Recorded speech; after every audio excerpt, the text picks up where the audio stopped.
Cuando me paro, todas las mujeres que estaban allí tenían sus senos al aire. Y yo no sabía para dónde mirar. Y entonces le dice al pastor, le sugiere, pastor, dígale a las damas que por favor se cubran. Y el pastor le dice, no me meta el mundo en la iglesia.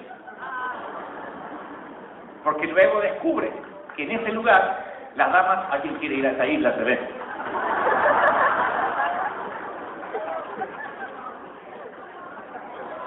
Ah, que no escuchan. Escucharon algo de una isla de mujeres y dijeron, ¿qué? ¿Dónde? ¿No se escucha, vatos? Fíjate, ¿le podemos subir ahí, por favor? Dice que no están oyendo. Sería bueno que ustedes se queden y vayan y caminen hasta ahí y asegúrense de que todos estén oyendo bien. La cosa es que le dijo el pastor, las mujeres que aquí exhiben sus senos lo hacen de una manera digna porque son las mujeres que han amamantado hijos y han traído obviamente niños al mundo. Y entonces una honra, una muestra de honra. Sin embargo, las que se cubren son las mujeres que dispensan favores sexuales, las mujeres que trabajan regalando o entregando su cuerpo a cambio de dinero. Entonces, claro, yo sé que algunos dicen, pero ¿dónde está esa isla? Pero el tema es que el José Luis decía, yo pensé que todo el mundo estaba en pecado. Lo que estaba haciendo era tratando de predicar en un sitio que estaba contextualizado de otra manera. Y a los que tenemos la providencia de Dios de recorrer varios sitios, nos encontramos con iglesias que decimos, nosotros tenemos el avivamiento, porque nosotros nos gusta llorar, tenemos el toque del llanto. Otro dice, tenemos el toque de la danza. Otro dice, tenemos el toque de la caída. Y cada uno cree que compra la franquicia. Pero es el mismo ADN, nada más que hay una contextualización. Ahora, la contextualización siempre tiene que estar con respecto a cómo uno se puede vestir, cuándo pueden ser los horarios de servicio. Tengo un pastor amigo que tiene una iglesia allá por el cierto sector de los Estados Unidos que dice, cuando nieva, es imposible hacer un servicio por la mañana, por lo que lleva paliar la nieve y hacer que los automóviles se calienten y poner cadenas en las ruedas. Y entonces los servicios hay que hacerlos por la tarde. Decir, no tienen el mover de Dios porque los servicios son por la tarde, es reconocer que una cuestión climática, una cuestión geográfica. Ahora dice un autor, replantear el Evangelio, oigan esto que nos va a llevar a lo medular, por lo cual vine. Replantear el Evangelio en un nuevo lenguaje se hace necesario en cada generación de la misma manera que la Biblia debe ser traducida a varios idiomas. Pero el peligro incide cuando con el tiempo el Evangelio se va diluyendo y el producto se contextualiza de manera tal que se transforma en otro Evangelio, como decía el apóstol Pablo, que dijo, estoy asombrado de que ustedes estén siguiendo un Evangelio diferente. Hay cosas que no se tocan, que decimos no, son iguales en todos lados. Imagínense que el pastor Darío el domingo de Santa Cena diría, voy a servir la cena con papas fritas y bebida cola. Te dirían, es una herejía, es un símbolo. Obviamente él no lo haría, ni yo tampoco, para no herir sensibilidades. Pero decimos, no, es que eso no debe cambiar. Sin embargo, hay otras cosas que van cambiando porque tiene que ver con la contextualización y de pronto todo se empieza a relativizar. Cuando yo llegué a Estados Unidos, el pastor que me entregó la iglesia me dijo, cuidado aquí, porque si llueve, la gente no te viene. Tienes que darle un buen parqueo, un buen estacionamiento a la gente, porque si no, la gente no te viene. Si juega su equipo favorito, como por ejemplo hoy Paraguay-Colombia, la gente no te viene. Si haces el servicio muy largo, la gente se te va a levantar en el medio del sermón y se te va a ir. Todas estas recomendaciones me las dio el pastor, un hombre de Dios tremendo, pero me dijo todo lo que yo podía y no podía hacer. Me dijo, porque acá la gente es muy especial. Y si la gente consigue trabajo en otro estado, en otra provincia, directamente se muda y se deja de congregar. Y entonces me mostró, en lugar de un discípulo, me presentó el perfil de un cliente. Estoy siendo claro, ¿sí o no? Lo que es un cliente, si aquí no recibe la comida rápida, se te va. Si aquí haces, y otra cosa, el hispano no llega temprano, me dijo. Digo, ¿no llega temprano? No. Así que tienes que anunciar, si quieres que la gente esté a las 7, anuncia a las 6 para engañarlo. Y empieza una hora más tarde, pero tampoco te aseguro que va a llegar, porque cuando la gente se dé cuenta va a tener que empezar más tarde. Entonces no había reglas. No tenía fundamentos para construir una iglesia. Que en vez de tener yo discípulos, me di cuenta que tenía clientes, gente que ponía a Jesús dentro de su contexto, dentro de lo que a mí me gusta, y habían hecho un Dios a su imagen y semejanza. Si el servicio dura mucho, me voy a otra iglesia donde dure menos. Si allá sirven café, me voy a la iglesia donde me dan café. Si la música es más divertida en aquel lado, me voy allá porque allá traen artistas y acá nunca tienen invitados. Y la gente va eligiendo la iglesia como si fuera un restaurante. Dejan de ser discípulos, dejan de ser seguidores para ser clientes. El primer año en la iglesia se me acercaban los líderes con amenazas tales como: si usted no hace tal cosa, me voy a ir a otra iglesia, cuídeme. ¡Oh! Líderes míos me decían: mire que estoy pensando en moverme a otro lugar. Y los pastores que me precedieron me decían: no se vaya. ¿Qué es lo que quiere que cambiemos? Hay cosas que no comparto, aleluya. Y entonces el evangelio empieza a hacerse a gusto de cada cliente. Yo leí por ahí que hay una flor que se llama hortensia. La hortensia, mira qué particularidad tiene, es un arbusto de flores. Si la plantan en Estados Unidos, da flores rosadas. Si la plantan en Brasil o Argentina, da flores azules. Si la plantan en Ecuador, da flores rojas. Pero nunca jamás va a producir espinas o cardos, porque no está en el ADN de la hortensia. ¿Me sigues o no? O sea, la flor cambia de color según la región donde está, pero nunca va a producir espinas o cardos. Entonces yo entiendo que el cubano no adora de la misma manera que el colombiano. Yo entiendo que el argentino no sea igual que el gringo para un servicio. Entiendo que hay cuestiones culturales, pero nunca puedo entender que en una iglesia orgánica, sana, empieza a dar cardos y espinos, y la gente empieza a tener un ADN diferente al que Dios determinó para la iglesia. Y entonces no nos parecemos nada a la iglesia que Dios quería que nosotros fuéramos, y se empieza a distorsionar. Del mismo modo, cuando se planta una iglesia, se la deja sin el control de la denominación, de la cultura, de la religión. La iglesia tiene que crecer orgánica, cambiará las canciones, allá cantarán Gilson, allá cantarán las canciones de Jesús Adrián, y más allá la de Marcos Witt. Pero en definitiva es el mismo ADN. El predicador aquel gritará más, el otro hablará. Uno será más erudito, más preparado, como puede ser el pastor Darío. Otro será más evangelista, y vieron que hay evangelistas que todos ¡aleluya! Y todo lo que parece que recién bajó del carro de fuego y lo está esperando ahí para volver a llevarlo, ¿o no? A mí me gusta hablar. A mí me gusta mucho dialogar y no por eso pierdo autoridad en lo que estoy diciendo. Pero admiro a los que tienen hasta una voz de predicador. Mi voz se parece a la de Mickey Mouse. ¡Hola, amigos! ¡Busca Mickey Mouse! Pero conozco a Alberto Motesi, por ejemplo, argentino, que todo lo que dice parece que es de ultratumba y suena importante. ¡Qué bueno estar aquí, Darío! ¡Te bendigo! Y hasta cuando dice ¡voy al baño! Suena profético. Ahora, yo no puedo decir, pues esa es la manera de predicar. Porque cada uno tiene una estructura emocional diferente, y todos los que hicimos nuestros primeros palotes empezando a predicar, la mayoría empezamos imitando a alguien. Yo me crié cuando niño mirando a un gran comunicador, un gran orador llamado Jimmy Swaggart. Entonces yo practicaba frente al espejo. Jimmy Swaggart solía agarrar la Biblia así y decía: quiero decir, recibirás una condenación eterna. Y practicaba todos los gestos, porque parece que cuanto más gestos tiene, más unción tiene. Y si a eso le agregas un traje blanco, ¡ah! Las grandes ligas.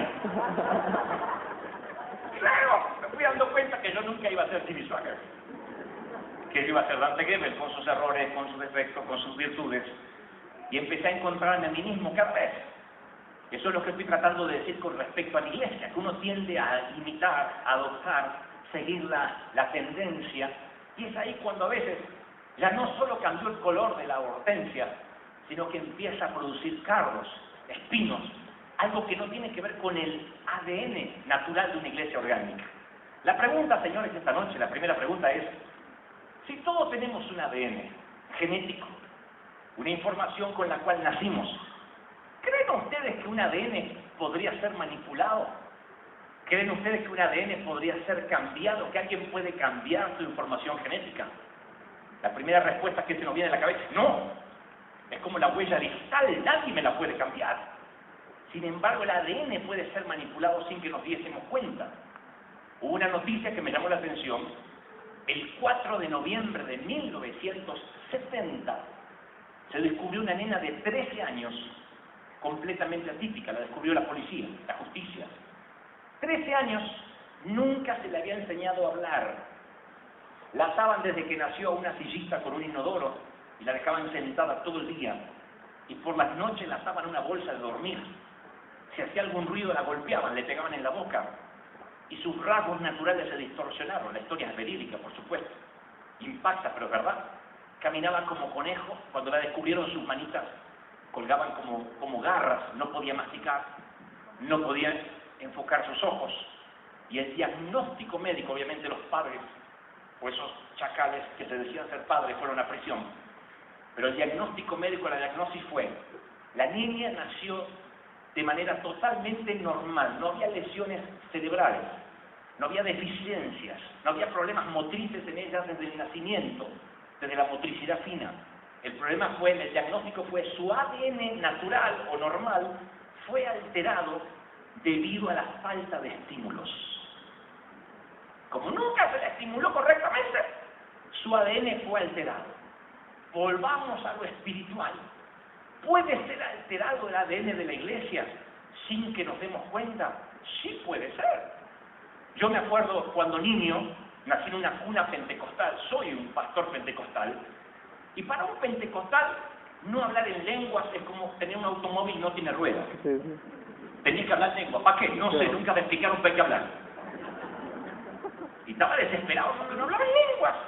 Y a los 16 años le pedí a la hermana Carmela, que había comprado la franquicia de las lenguas allá en la región: hermana, no me ora. Me dijo: ¿cómo no? Siéntese ahí, hijo, que le vamos a orar. Y el método de Carmela era gritarte en el oído. Quedaba sordo o hablaba en lengua, no había tercera opción. Y decía: mi hijo, diga alabanza, alabanza, alabanza, alabanza, alabanza, alabanza, rapidito hasta que se le vaya trabando. Alabanza, alabanza, alabanza, la palabra se va queriendo, largue, largue, largue. Hoy a la distancia alguno estará pensando: se está burlando del Espíritu Santo. Tenía 16 años. Terror a cometer el pecado imperdonable. No me estaba burlando del Espíritu Santo como tampoco lo estoy haciendo ahora. Trato de quitar frustración. Pero yo andaba con mi lengua, pero nadie me explicó qué se siente cuando uno habla en lengua. Pensé que era eso. Le dije a la barabranza: sí, como un niño, mijo. Sus primeras palabras no es un abecedario, ya va a aprender más. Así que andaba con mi lengua, la barabranza, la barabranza.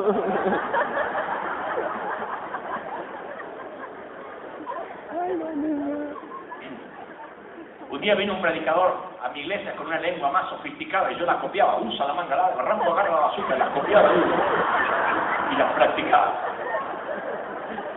Pero para incrementar el lenguaje. Diga que por providencia de Dios el Espíritu Santo después me tocó. Y a los 19 años, como un ciego apacible, vino el verdadero bautismo del Espíritu. Que si no, a lo mejor hasta el día de hoy andaba practicando la lengua, pensando: ¿quién era? Y hay un montón de gente que se ha caído. A ver, no vine para esto, ni voy a hacer una doctrina de esto. Porque alguna gente se cae, otra no se cae. Porque somos tripartitos, cuerpo, alma y espíritu. Y lo importante es que le toque al espíritu. Y cada uno reacciona diferente. Mi papá es un alemán duro, que yo lo he visto tocado, quebrantado por el poder de Dios. Y el único movimiento es este bigote, un pelito para arriba, ¿sí? Eso significa que está quebrantado hasta los huesos. Pues así. Y no es miedo espiritual. Ahora, ¿por qué hay gente que se cae? Porque hay un toque interno del espíritu, cuando un abismo llama a otro abismo, a veces el cuerpo no lo resiste, y hay gente que dice: ¿qué sé yo? Me temblaron las piernas y me fui al piso. Pero también hay otros que dicen: yo me caí solidariamente. Muchas veces mi propio pastor me dijo, Dante, pasa acá, recibe. Y yo dije, ¿cómo no me voy a tirar? Y se está poniendo onda. Y después, uno se vuelve frustrado, diciendo, soy un fraude. Y uno no sabe qué es real y qué no es real. Como Moisés, que su rostro le brillaba, en algún momento se afeitó una mañana y ya no le brilló más. Dijo, habrá tenido el valor para decir, muchachos, mírenme. O le habrá gustado simular lo que ya no tenía. O le habrá gustado que los otros piensen que todavía estaba ungido. Que todavía, no ungido, que todavía estaba brillando su rostro. Digo, debe ser horrible dormir con un hombre que le brilla el rostro, es como dormir con una luciérnaga. Viejo, apaga el televisor, que es mi rostro. ¡Oh!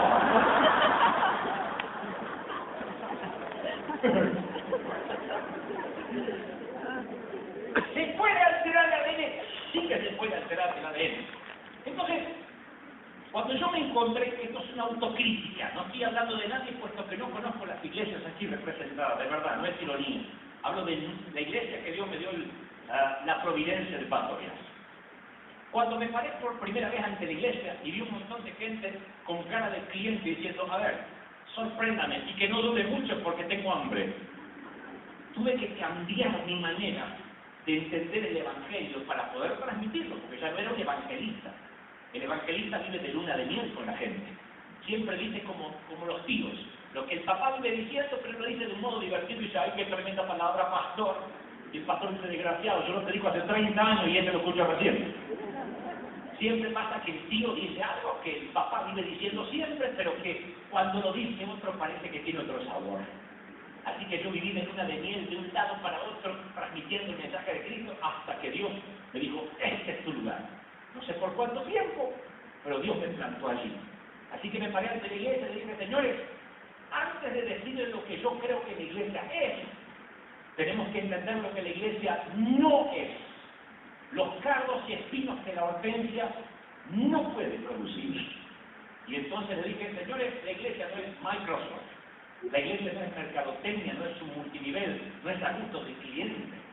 La iglesia no es a ver qué le gusta acá a la gente, a ver qué hora llegan, cuánto tiene que durar el servicio y hacerlo en relación a la gente. Cuando yo me encuentro con la sabiduría, cuando me encuentro con un hombre que yo sé que ha recorrido el camino de la longevidad ministerial, de la excelencia, hombres de Dios como el pastor local u otros que estarán esta noche, yo he aprendido a no llevarlos a un recorrido por mi vida pasada y contarles de mí, sino a preguntarles una sola cosa. Mike Murdock dice, cuando te encuentres con un hombre sabio, una mujer sabia, no habla de género, solo pregúntale, ¿qué es lo único que deberías saber? Si te encuentras con un médico, dile, ¿cuál es el único consejo que necesitas saber para cuidar tu salud? Si te encuentras con un abogado o un juez, dile, ¿qué es lo único que debes tener en cuenta para nunca tener problemas legales? Y si te encuentras con un predicador o un hombre de Dios, dile qué es lo único que deberías saber para tener permanencia, para que el principio de Gamaliel opere en tu vida y nunca nada pueda detenerte. Así que cada vez que me encontré con la sabiduría, hice mi pregunta, solo una, solo se trata de una cosa. Y cuando me encontré con Morris Cerulo, un hombre de Dios, le dije, doctor Morris, si usted me tuviera que dar un solo consejo, ¿cuál me daría? Y él me dijo, wow, nadie me preguntó eso en 85 años de vida. Digo, un solo consejo. Si usted estuviera por bajar al sepulcro ahora y tuviera que traspasar una heredad, y la herencia solo es un consejo, ¿cuál me daría? Y Morris me dijo, ¿estás listo para oírlo? Sí. ¿Estás seguro que quieres oírlo? Por supuesto. Oh, muchos no están listos para oírlo. Yo sí estoy listo para oírlo. ¿Estás listo de verdad? Ya, dígalo. Y me dijo, mantente enfocado. Nunca pierdas tu norte. Nunca pierdas tu enfoque. Luego me encontré con otro hombre de Dios. Puede ser, cuando estoy hablando de estos hombres, algunos pueden coincidir con ellos o no. No estamos haciendo un juicio de valores de su ministerio, sino que yo respeto a todo aquel que me gana o me aventaja en servir al Señor. Y me encontré con Benny Hinn.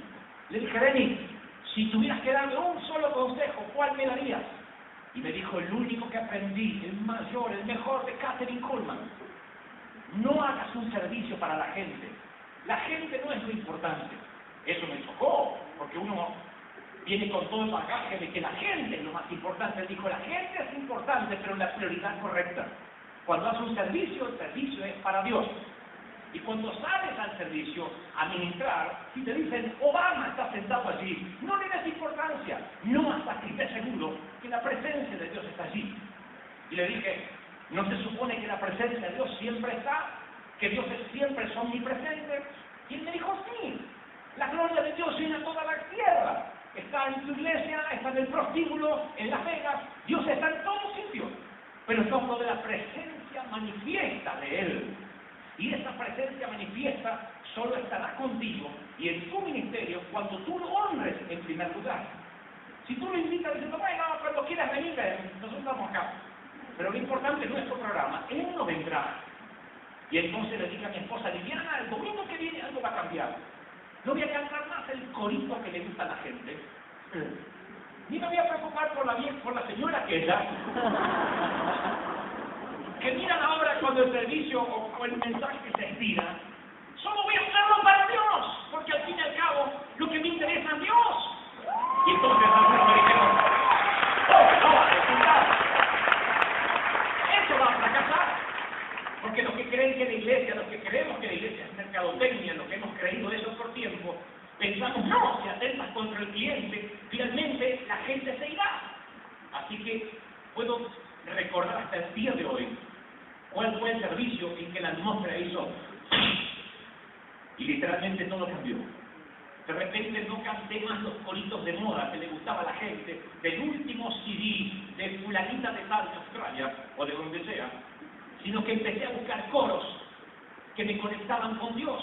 Uno de 1942. Volvimos a cantar mi corazón entona la canción, oh aleluya, Santo Espíritu, bienvenido. Los jóvenes ni sabían tocar estas canciones porque estaban acostumbrados a otro tipo de alabanza.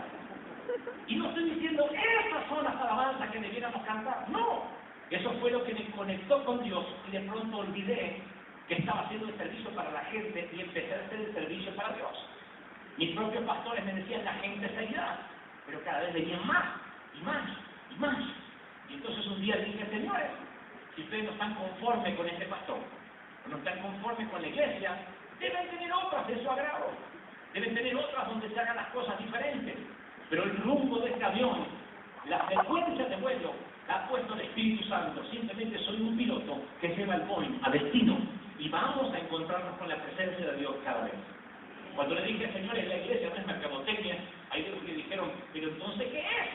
Ya les voy a decir, la iglesia no es un refugio del miedo, no es esos sitios subterráneos que se suelen hacer en Oklahoma o en Kansas para cuando vienen los tornados. La iglesia no es el sitio donde nos ocultamos para que los mundanos no nos toquen, sino que somos la levadura que permea la sociedad. Somos lo que cambia lo que está afuera. Eso es el reino de los cielos.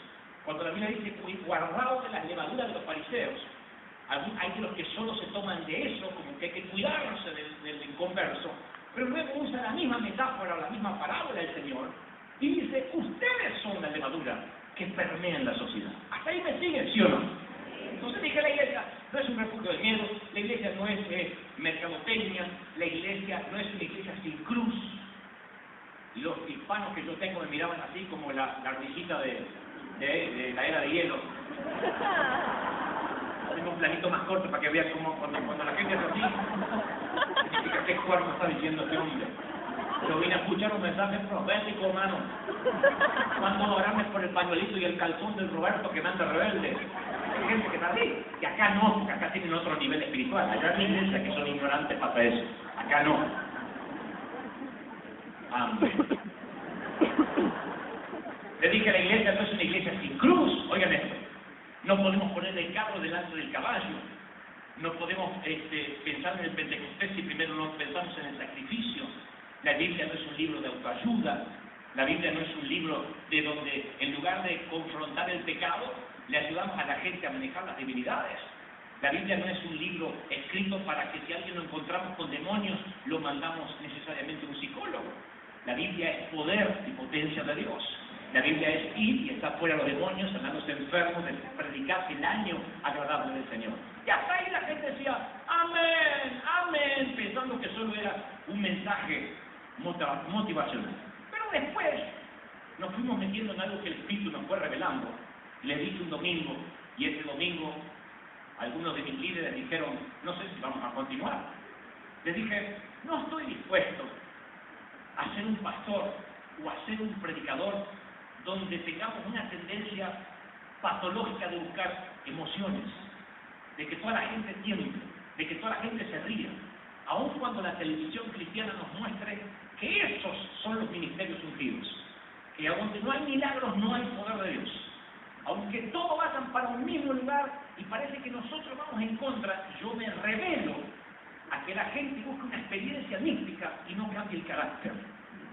Me revelo a que mis jóvenes canten acá arriba y canten como Hilson, y después, con la misma soltura que cantaron, se bajen los pantalones y tengan relaciones sexuales con su novia y dejen embarazadas a muchachas. Me revelo a que la gente crea que estar divorciado, en concubinato, casado, es más o menos lo mismo si llevas muchos años con la misma mujer. Me ponían en la forma de liderazgo de la gente, había una forma para llenar que dice casado, soltero, divorciado. Y ponían casado, casado, casado. A mí me dijeron cuando fui a California, esto es Californication. Te vas a encontrar con muchos divorciados, y muchos separados, y en concubinato, y juntados. Y yo dije, ¿qué providencia divina tengo que todos los míos eran casados? Hasta que empezamos a hacer entrevistas personales. Y entonces decía, ¿sí que usted es casado? Sí, ponga que sí, pastor. Entonces, ¿por qué la duda? Porque no le pregunté qué calzón se puso esta mañana y a ver, no me acuerdo si el blanco o el amarillo. Le pregunté si está casado. Eso resiste, son dos respuestas, sí o no. Y me encontraba con respuestas, bueno, se miraba con la mujer. Sí.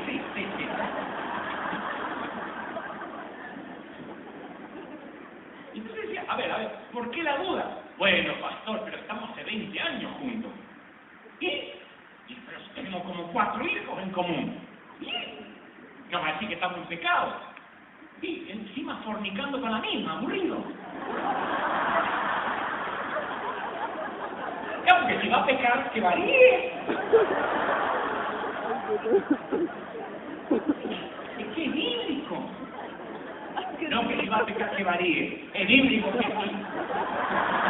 Que prefiere que sea frío o caliente, ¿o no? Es un consejo bíblico, porque si es tío se va a olvidar. A veces me escriben correos electrónicos los jóvenes, supongo que tienen deseo de confesar, y me dice, pastor, le quiero decir, o Dante, te quiero decir que casi caímos en pecado. Estuvimos con mi novia en la cama y estábamos semidesnudos y cuando íbamos a llegar a eso, me pone entre comillas, el Espíritu Santo dijo, no, mi siervo. Y paramos. ¿Cómo hago para seguir conservando la santidad? Yo miro el mail y me dan ganas de ponerle, ¡hacelo bien! ¡Deja tranquilo! Y ya te vas al infierno igual. Por lo menos llegar al infierno y Satanás, me vengo a quemar con dignidad. Por lo menos fuiste bueno en algo. Yo digo que todo hombre que mira a una mujer para codiciarla, ya digo que pecó con ella en su corazón, y esto desgraciado me pone casi.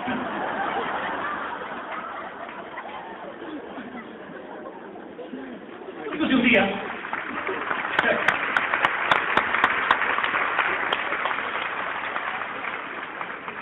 entonces me di cuenta de que a donde a mí me tocaba pastorear, todo estaba enfocado en la necesidad de la gente, nadie era incomodado. Si el Evangelio no me costó nada, tampoco el reino de Dios requiere nada de nadie. Si hay un Evangelio que incomoda, me voy a otra iglesia. Descubrí que el mejor lugar para que un carnal se pueda ocultar es una iglesia que no predica todo el consejo de Dios. No hay mejor lugar para un carnal que una iglesia muerta.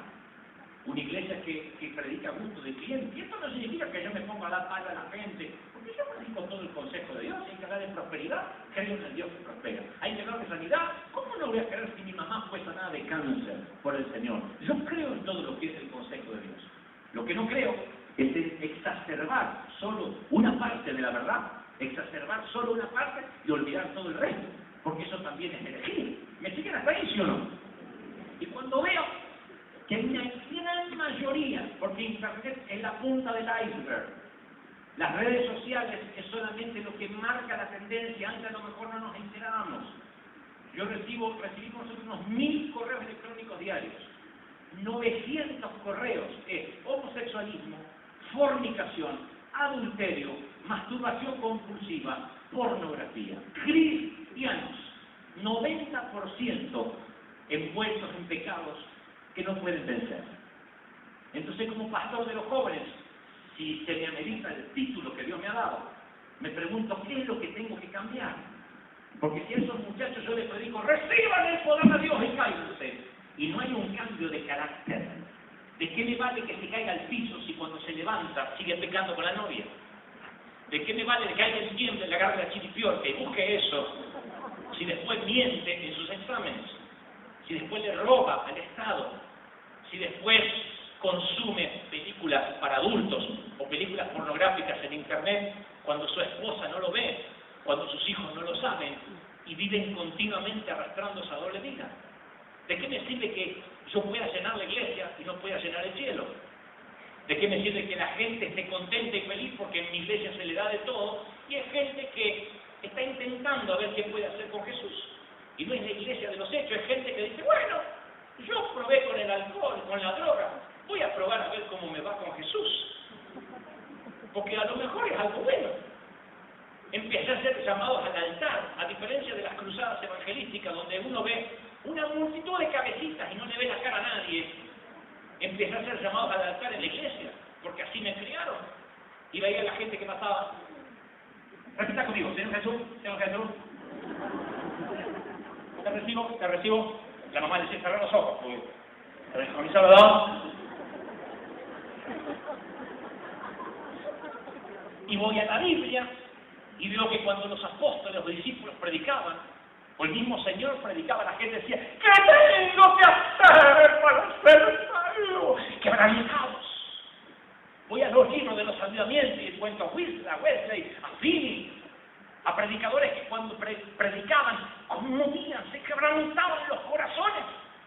Y entonces digo, o estoy predicando el Evangelio o el sueño americano.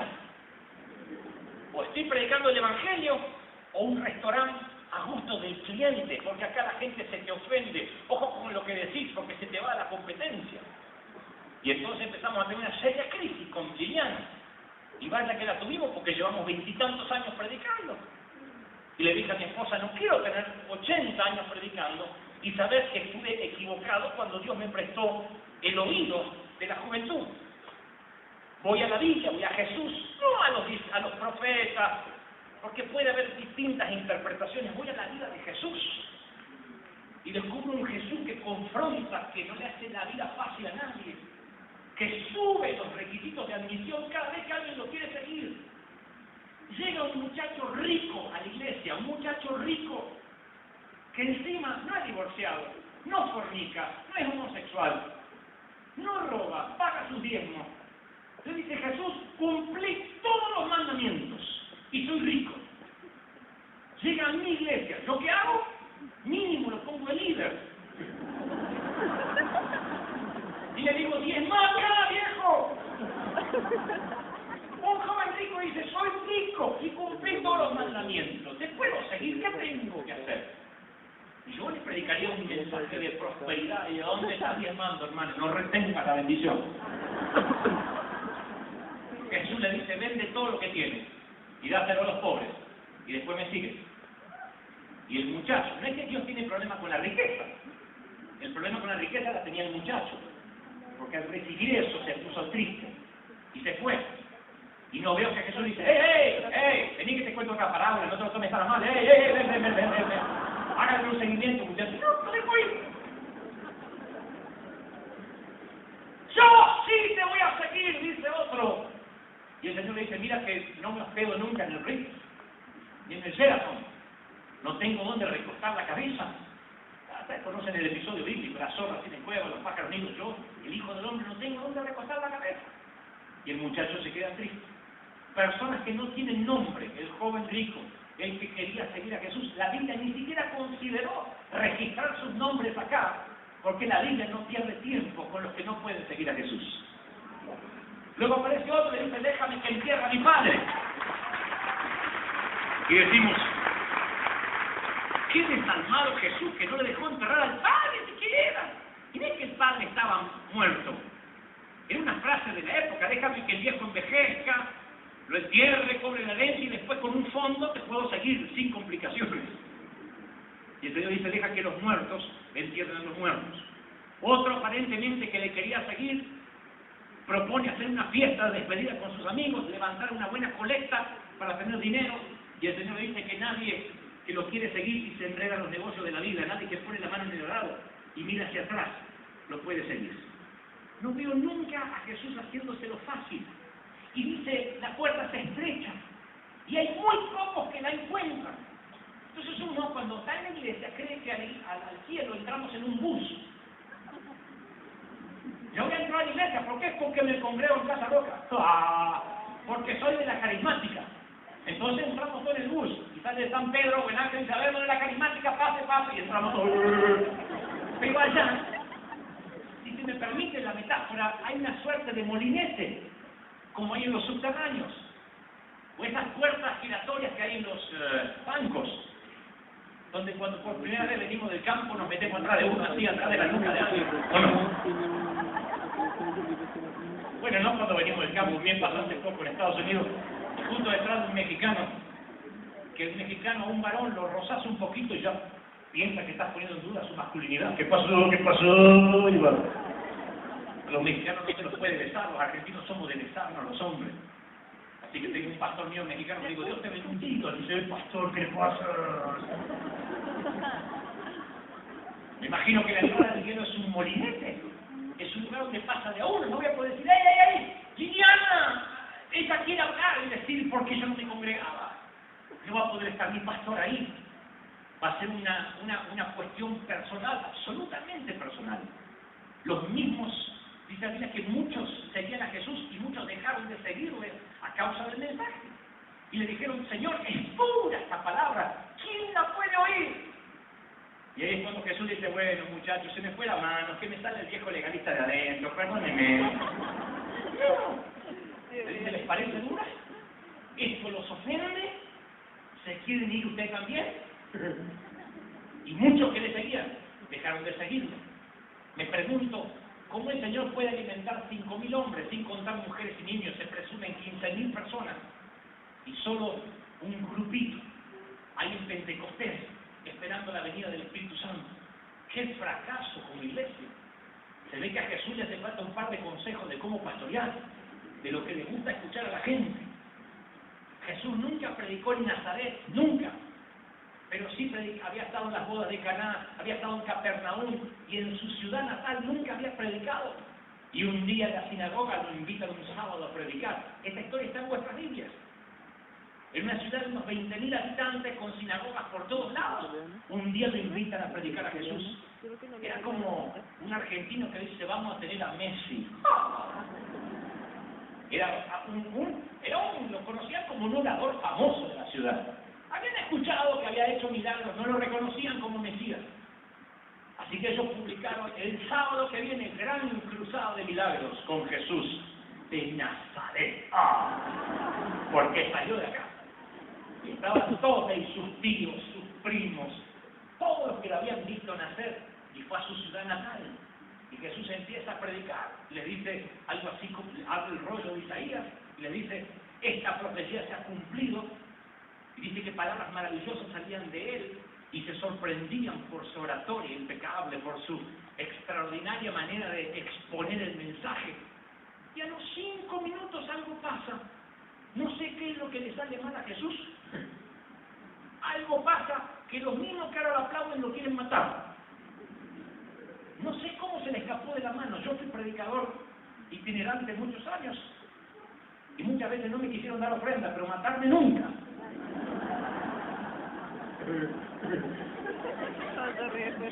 Y Jesús está predicando y están los rabinos sorprendidos. ¡Oh, qué buen muchacho este! Y de repente le dice, ustedes están ciegos, pobres y desnudos. A ellos que guardaban la ley, a ellos que eran perfectos y los ofende de manera tal, ellos están pensando, no, momentito. Predica un evangelio que nos haga bien, que nos dé ganas de volver el próximo domingo. No nos tire con mala onda. El problema no podemos ser nosotros. El problema no puede estar en nosotros. Predica otro tipo de evangelio. Y sin embargo Jesús les dice, ustedes están ciegos, pobres, desnudos, y necesitan salvación, como cualquier gentil, como cualquiera que no tiene jamás ni ha seguido la ley. Y eso los ofende. Y entonces dice que sacan a Jesús del templo y lo quieren hacer caer por un despeñadero, que era como se sentenciaban los falsos profetas. Y por alguna razón dice que Jesús pasó entre medio de ellos, diciendo permiso.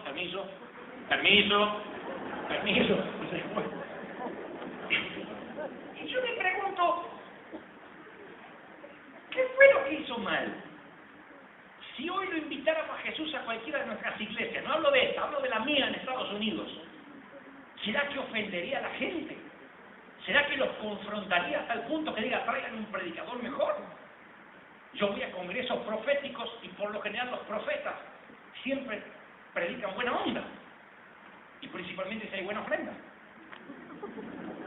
Hermano querido, los mejores tiempos están por venir. Los mejores tiempos Dios te lo va a dar. ¡Aleluya!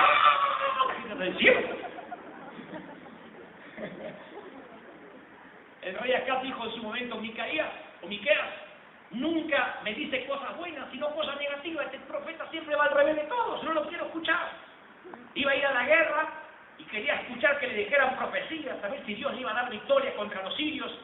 Y vinieron 400 profetas que le decían, ve rey, te estamos bendiciendo, aleluya. Y cantaban, Dios está contigo, te va a bendecir. Y cantaban, y movían los túneles, decían, Dios está contigo. 400 profetas pagos. Entonces Acab lo llama a Josafat, al otro rey, y le dice, mira, tengo ganas de ir a pelear allá contra los sirios. Consulto con mis profetas y me dicen que está todo bien, que Dios me va a dar la victoria. Son 400, no se pueden equivocar. Y Josafat dice, ¿y no habrá un hombre de Dios que no esté pago?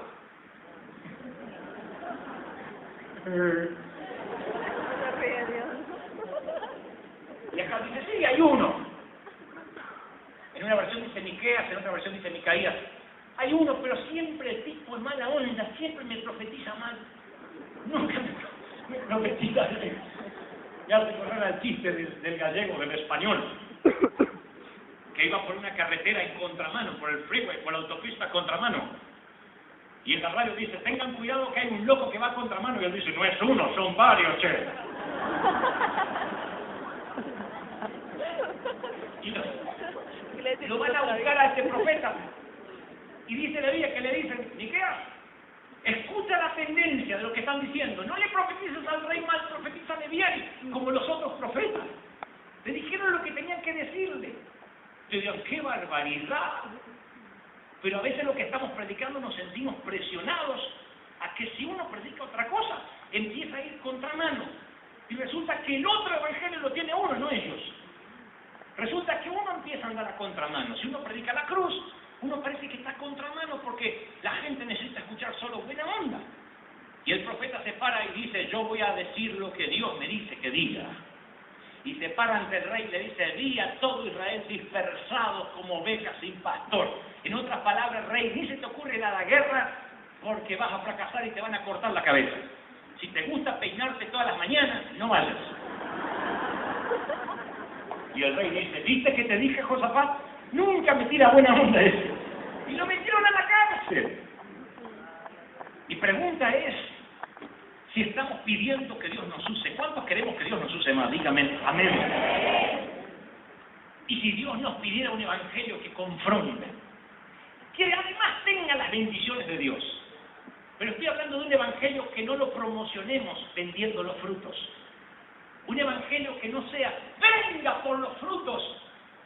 Porque la gente que viene por argumentos, se irá también por argumentos cuando algo no le resulta. ¿Saben dónde hay más gente frustrada? Y esto lo puedo decir, y no tiene nada que ver los pastores que están aquí, porque yo vine, el pastor me prestó el edificio, y esto no es que alguien me dijo que lo diga, lo siento de corazón. ¿Saben dónde hay más gente frustrada? En las cruzadas de milagros. Un montón de gente que no se sana y no entiende por qué. Ustedes dirán, pero yo tuve un montón, donde salían con la silla de ruedas en la mano. Bueno, vayan a ver los que salieron con la misma silla de ruedas que entraron y pregúntenle cómo se sienten. Yo he hablado con muchos diciendo, pastor, me arrepentí de todo. Y no sé qué estoy haciendo mal, si me falta la fe a mí, el predicador no me alcanzó a tocar, pedí que me lleven adelante y no había lugar, y ahora el predicador esto no vuelve hasta dentro de un año.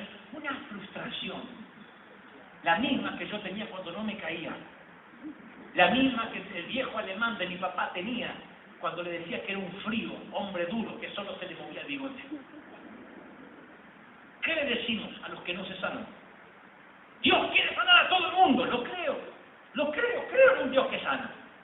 Pero el problema es cuando esa gente vino a buscar la sanidad y no al Dios de la sanidad.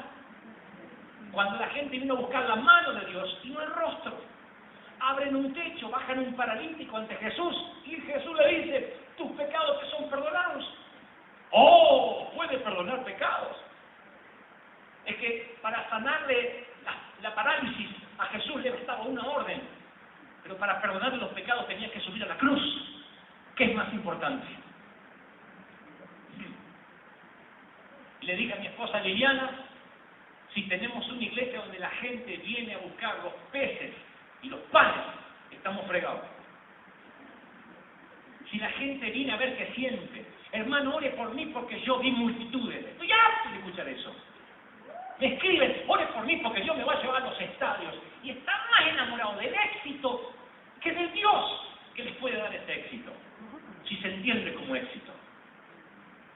Gente que está más enamorada del glamour, de ganar un Grammy, de grabar estar en la portada de un disco, que realmente servir a Dios, y me causa frustración. Me dan ganas de decirle, viejo, no te va a pasar nunca, porque las motivaciones las tenés equivocadas. Y esto nos pasa a los pastores. Queremos tener una iglesia multitudinaria. ¿Por qué? Si Dios te la da, gloria a Dios.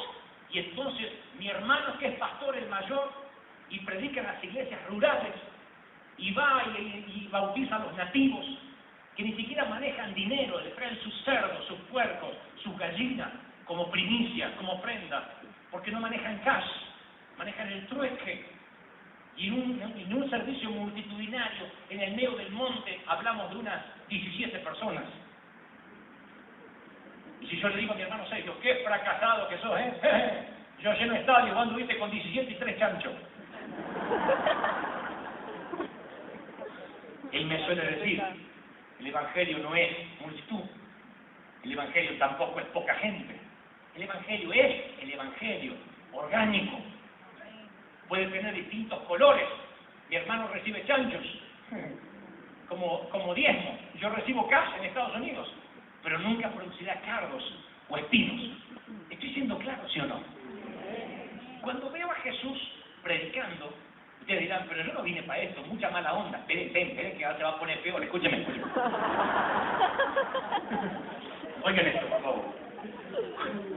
Cuando yo veo todo lo que empieza a ocurrir en derredor a cuando Jesús predicaba, lo poco popular que era, los discípulos, si ustedes van a ver los libros históricos, que no son libros canónicos, pero sí están ahí contando la historia de cómo terminaron la vida de los discípulos, aserrados, crucificados, decapitados.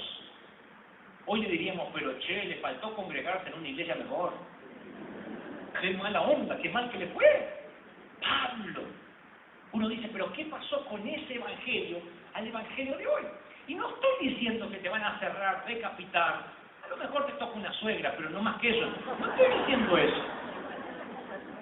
Lo que digo es que llego a mi congregación hace 4 años, y voy a insistir con esto, y me encuentro con gente que viene a la iglesia hace 30 años y no está convertida.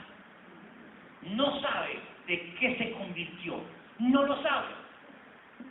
Me paro a un estadio, y ahora llegué a lo medular. Me paro en un estadio, hay 50.000 gentes, y les puedo asegurar que 30.000 o más no están convertidos y van a la iglesia hace 20 años. Son músicos, son líderes y no están convertidos. Pero ¿cómo dices eso, pastor, si repitieron la oración de fe? Déjenme que les diga, primero les toco algunas vacas sagradas y después les digo por qué creo que no están convertidos. A mí me han dicho siempre, ¿haces llamados al altar?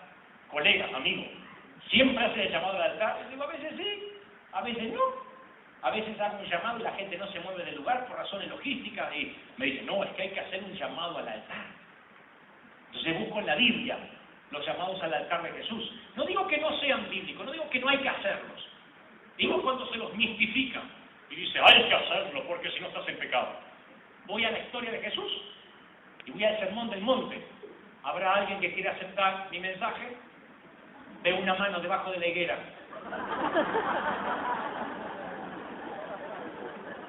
Pedro, tal vez tú. Vamos a tocar una suave melodía aquí, Juan. Siento que hay más manos. Predicaba. El mensaje conmovía las entrañas y la gente gritaba, ¿cómo puedo seguirte? Pero no le hacer repetir la oración del penitente, no digo que esté mal. En ocasiones yo lo hago, pero no es la regla, porque ni siquiera está en la Biblia. Búsqueme en un solo episodio donde Jesús le dice, repite conmigo, Zaqueo, Señor Jesús, te recibo. Pero en la forma que confiese, y la confesión no surge de un arrepentimiento genuino. Entonces le enseño al loro a repetir y me lo llevo al cielo. Señor Jesús, te recibo, lo está diciendo.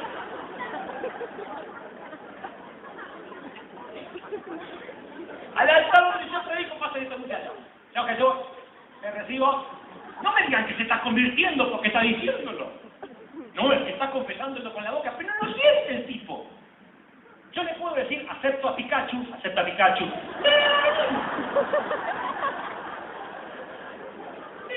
No sabe lo que está diciendo.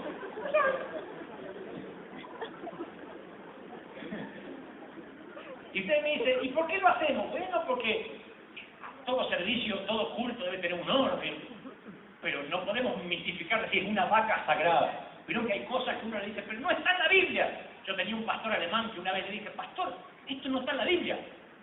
Pero debería estarlo, me dijo. El alemán decía, el violín y el acordeón es la música de Dios. Y yo me puse, ¿dónde? Porque eran los instrumentos que él tocaba. La batería es del demonio, decía el alemán. Un hombre sabio, gran, superlativo orador, que empezó a envejecer, lo cual no está mal. El problema es que pensó que Dios envejecía con él. Y sus gustos pasaron a ser lo que le agrada a Dios y lo que no le agrada a Dios. Y cuando yo era chico dije, cuando algún día sea grande y me ponga viejo, nunca me voy a olvidar que un hombre tan sabio llegó a decir, la batería y el teclado del demonio, solo el violín es de Dios. Uno le decía, ¿dónde lo sacó? Le dije, no está en la Biblia, pero debería estar ahí, me dijo. Tengo 44 años, no me considero un hombre viejo, pero ya hay música que no entiendo, cristiano. Hay una iglesia donde alguien canta reggaetón antes que yo está.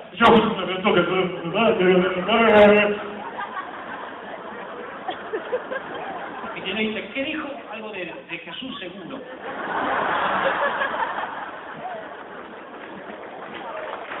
Ahora, escuchen, piensen un día ustedes me ven por televisión decir, ¡el reggaetón es del demonio! Porque yo no lo entiendo, porque a mí no me gusta. Entonces yo tengo que entender que mis hijos mismos me van llevando a otros gustos musicales y a otras cosas. El tema es cuando decimos, esto tiene que ser así. Hacerte el llamado al altar, a veces no. Y me dicen, ¿qué seguimiento le hacen a tu gente?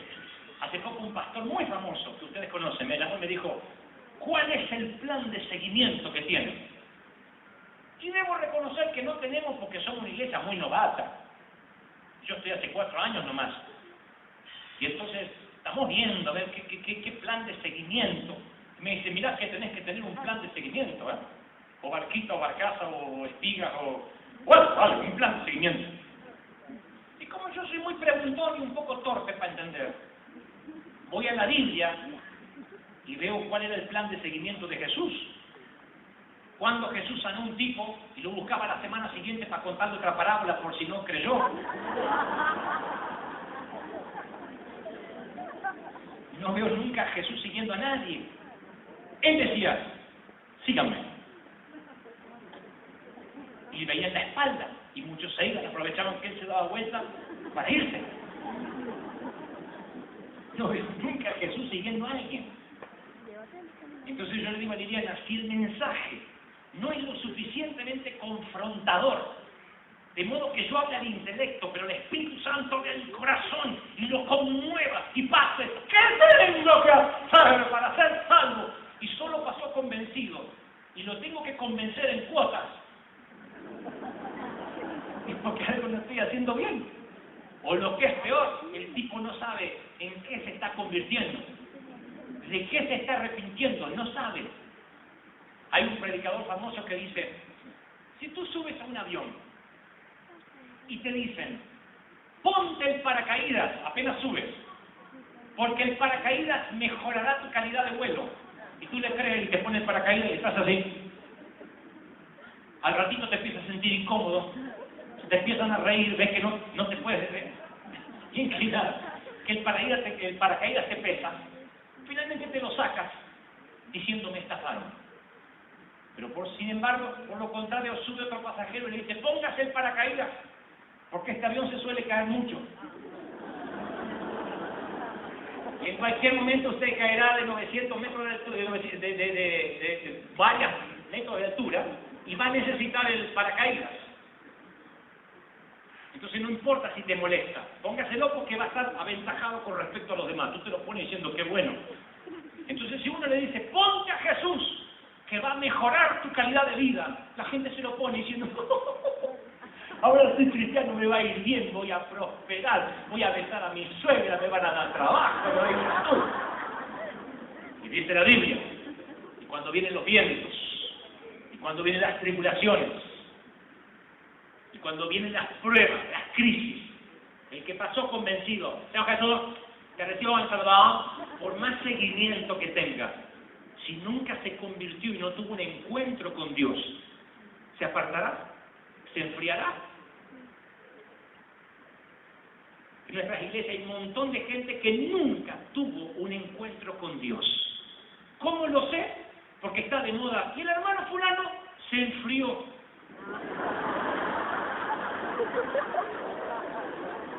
¿Cómo que se enfrió? Sí, se enfrió. Hay que ir a calentarlo. ¿Y el pastor Darío no vino hoy? No, dice Esther Luz, amaneció frío.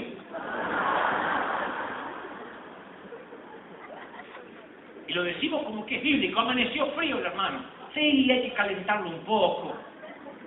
30 segundos de cielos abiertos a Saulo de Tarso le bastaron para nunca, jamás dudar de la fe y soportar naufragios, persecución, que lo mataran, que le pegaran, todo. 30 segundos de dura cosa, el dar cosas contra el aguijón. 30 segundos de cielos abiertos. No tuvieron que seguirlo, no hubo plan de seguimiento, no de hermano Saulo, estamos viendo que se está un poquito frío. Usted se llama Pablo, no se ande cambiando a Saulo otra vez. Sí, es que me agarró el viejo hombre. Pero es que no me vinieron a visitar. Ay, hermano Pablo, Saulo. Un tipo de alto. Gente viene a nuestras iglesias y tiene un encuentro con el hombre. En vez de tener un encuentro con Dios, se vacuna contra Dios. Dice, no quiero saber nada porque solo tuvo un encuentro con el hombre, se convenció.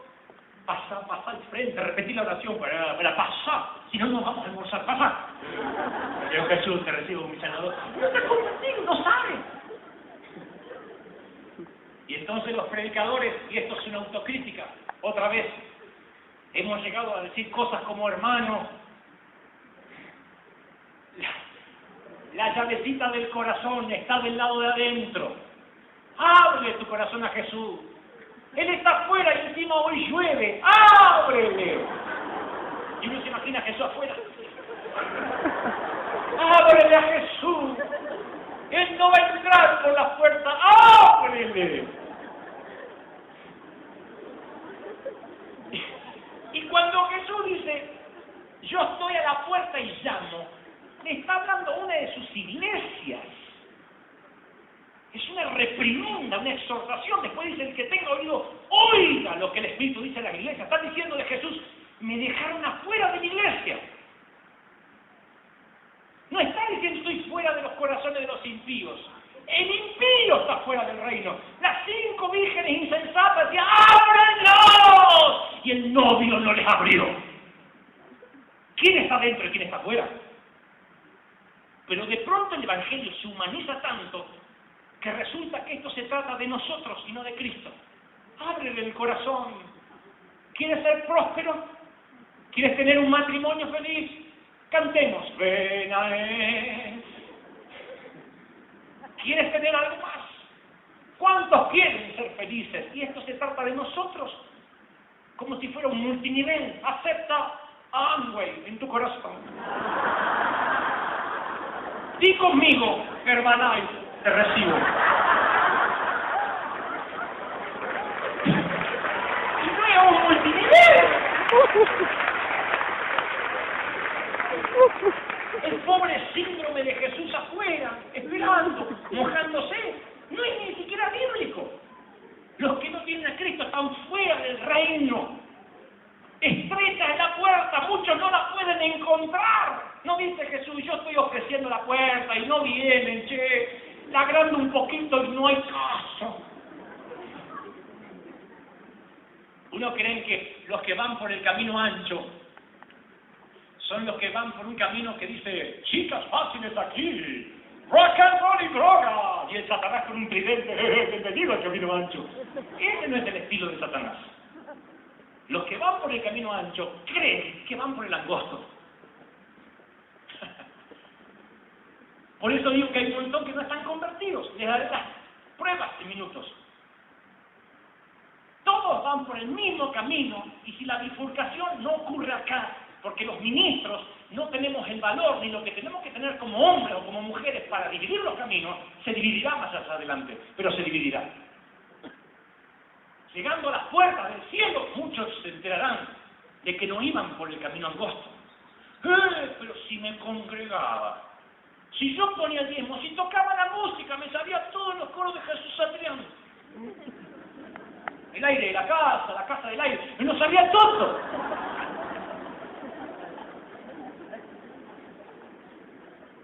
Y se enterarán de que no, de que iban por el camino equivocado.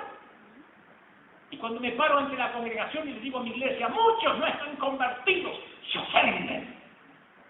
Y si pudieran, me llevarían como a Jesús a un despeñadero y me empujarían y buscarían otro pastor que les diga: ¡qué santidad percibo acá!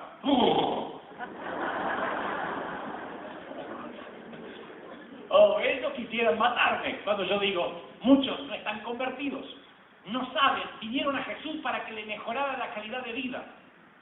Suman a Jesús a su vida. Bueno, estudio en la universidad, tengo este sueño, voy a agregar a Jesús para que el sueño se me cumpla más rápido. Bueno, mi sueño es casarme, hacer esto en mi vida, y ahora le agrego a Jesús. Y eso no es el Evangelio. El que no renuncia a sí mismo y toma su cruz y me sigue. Y tomar la cruz era símbolo de muerte. Hoy sería equivalente a decir: el que no toma su silla eléctrica, su inyección letal, que la tiene lista ahí para inyectársela en cualquier momento, no puede ser mi discípulo. Y por eso las filas flaqueaban. Por eso Jesús no tenía un ministerio multitudinario. Dijo Jesús en Nazaret: ustedes estarán diciendo: médico, cúrate a ti mismo. En otras palabras, sé que están esperando que yo haga milagros, como escucharon que hice en las bodas de Caná o en Capernaum. Pero no he venido a eso. Mi pregunta es, Jesús, ¿por qué no haces un gran milagro y así se convierten? Porque ningún milagro convierte a nadie, no crean eso. Los milagros afirman la fe de los que ya creemos, pero ningún milagro salvará a alguien del infierno porque sea un testigo ocular. Nunca. Yo llevo a mi tío borracho, inconverso, enfermo de cirrosis. Lo siento a ver un milagro y dice, qué lindo, y te va al infierno. Es que con los milagros los inconversos vienen. No, vendrán, pero no se salvan. Jesús resucita a la hija de Jairo. Y Jairo le dice, déjame que te haga contactos para que prediques en todos lados. Soy un hombre de contacto. Y Jesús dice, dejemos esto entre nosotros. Yo llego a resucitar a la hija de alguien. Ya no enlace. ¿Cómo no? Lo pongo en la apertura de mi programa.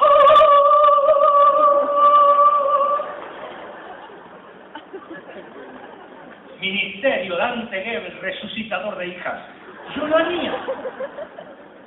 Y el que dice que no es un mentiroso. Jesús dice, eso no es importante, no quiero que se desvíe la atención. No quiero que anden contando que soy un milagrero. Yo he venido para una cosa más importante. Y entonces, ¿qué nos pasó? Oigan esto. ¿Todavía me aguantan?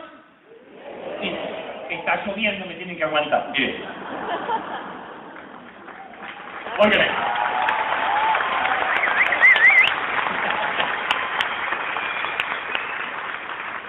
Una encuesta conducida por el Grupo Barna, que es una compañía que se ocupa de hacer encuestas estadísticas, arrojó que el 49% de los que se dicen ser cristianos, nacidos de nuevo, en todo el continente latinoamericano, esto es, desde México hasta Tierra del Fuego, creen que vivir con alguien del sexo opuesto, tener relaciones, sin estar casados, está bien si es que seguro que te vas a casar con esa persona.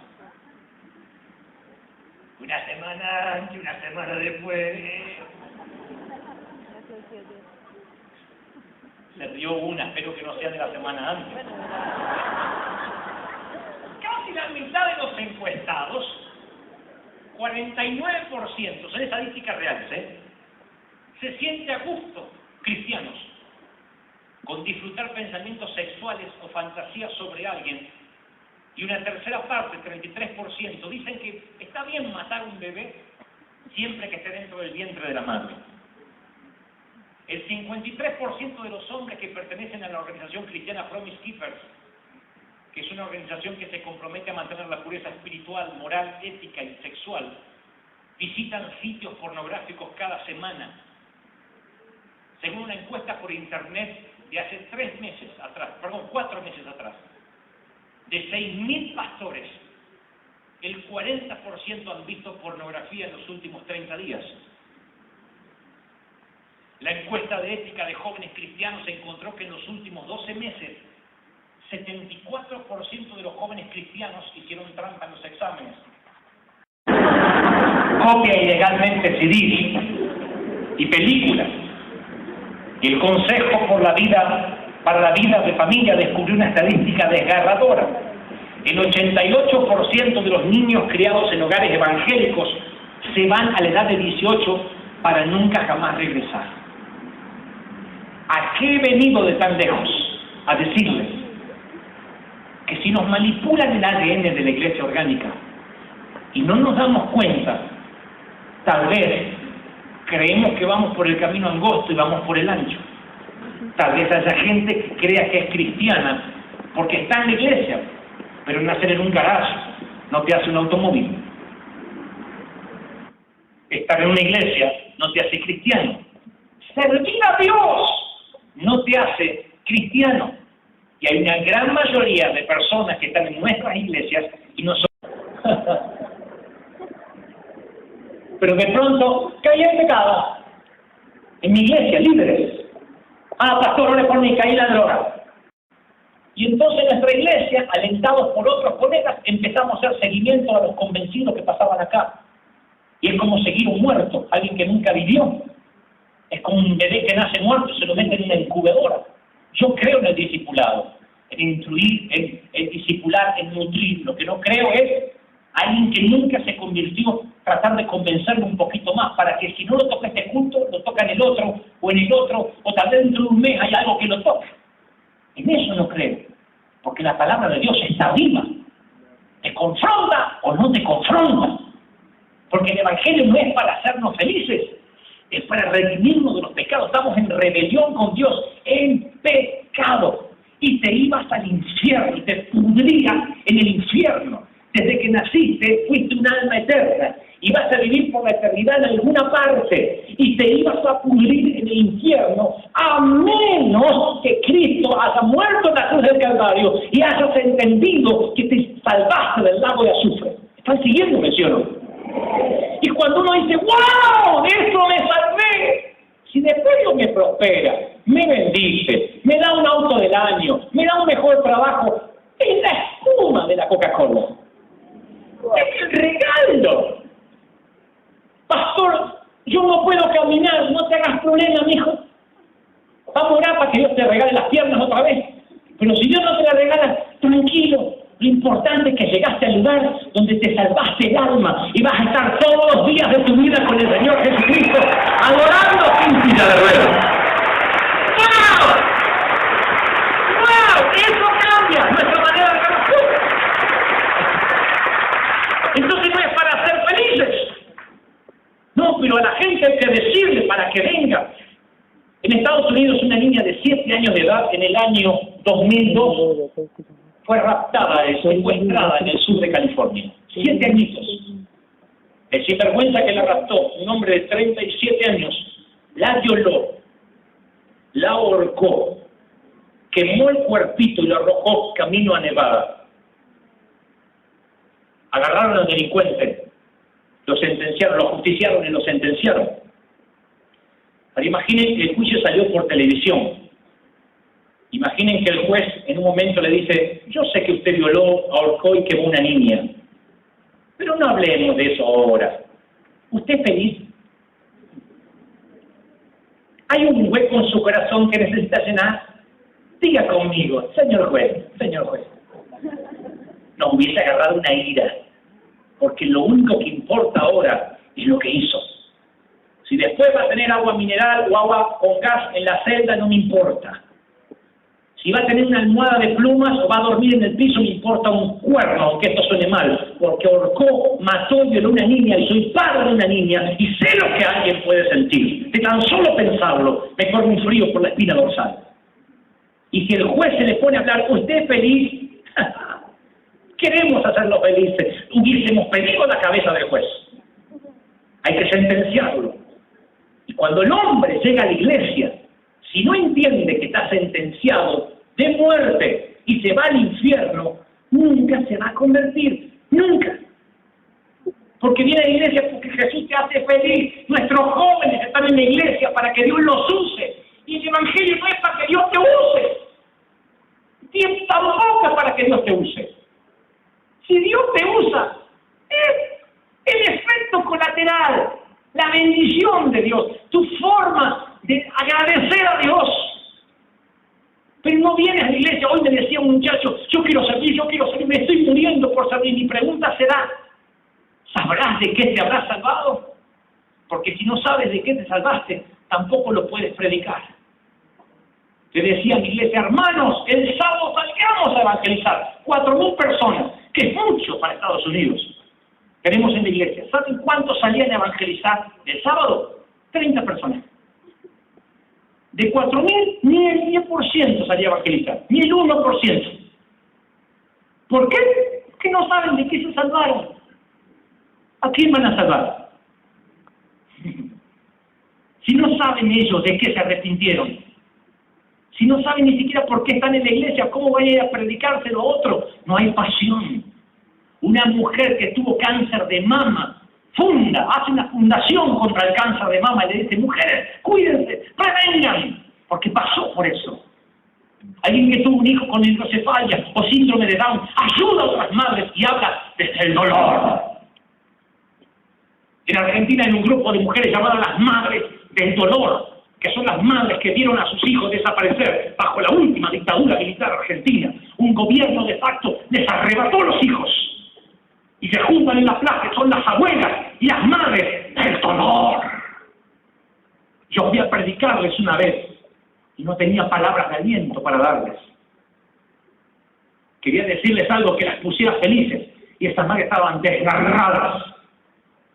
Porque un montón de hombres con camperas de cuero en un Ford Falcon le metieron al hijo de 17 años en un auto para luego arrojarlo al río desde un helicóptero. Tenían tanto dolor que clamaban justicia y querían que nunca más volviera a perderse la democracia en el país. Un peso de alguien que lo vivió.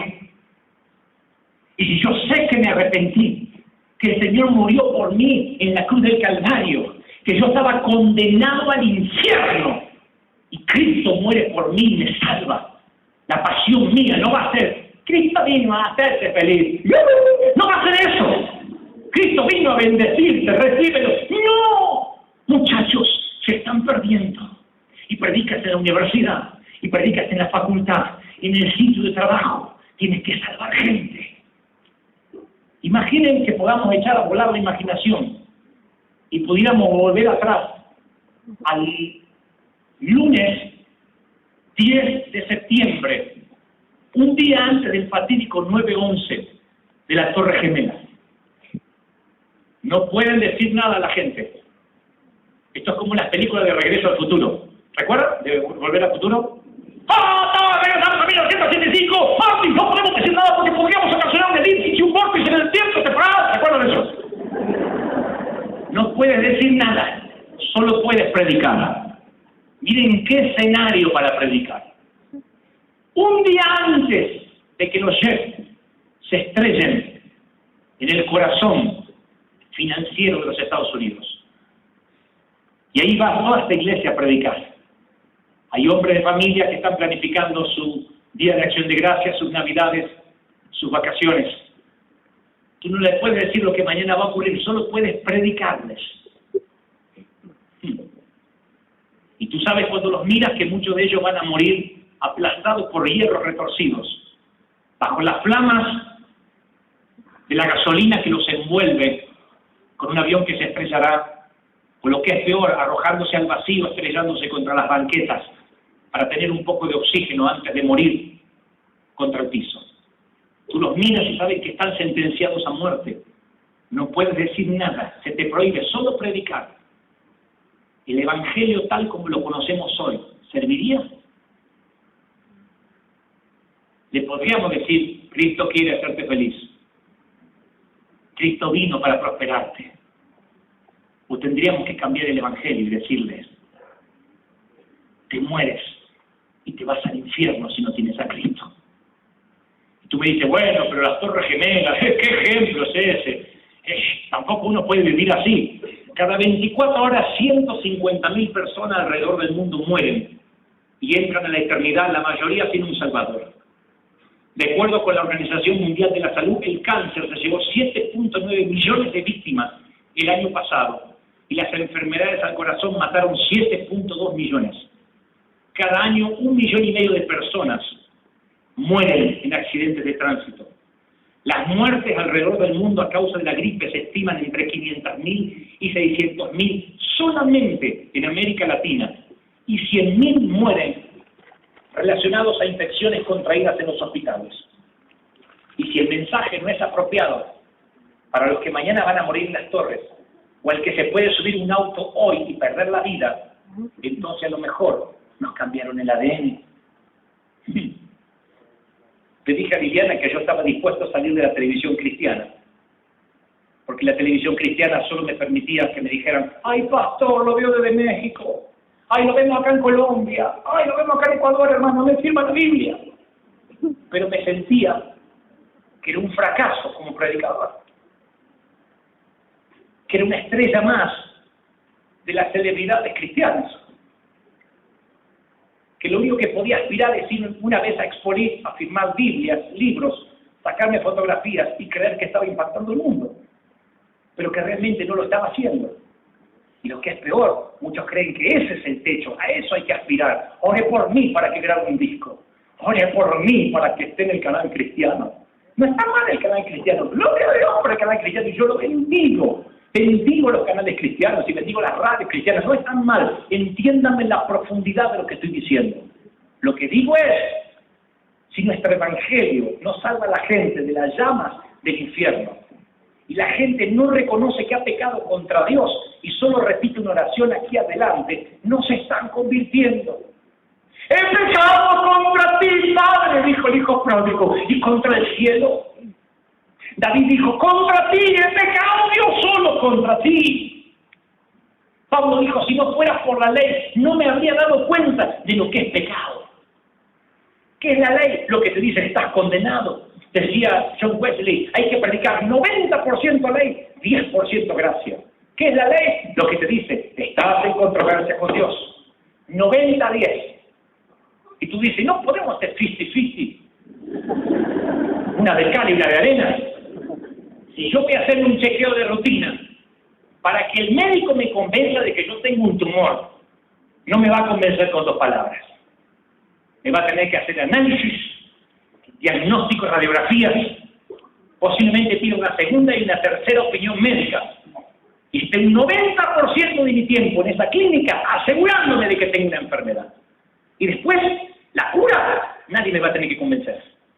Cuando me diga que tiene que hacer esto, ¿cómo no? ¿Cómo no? ¿Cómo no? Así funciona la prédica. Estás en pecado, te vas al infierno.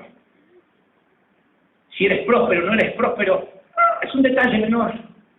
Si tienes el auto del año o tienes que venir en bus, es un detalle menor. Cristo no está para eso. Después, eventualmente, el Señor te bendecirá, pero eso no es lo importante, ese es el fruto, esa es la bendición colateral.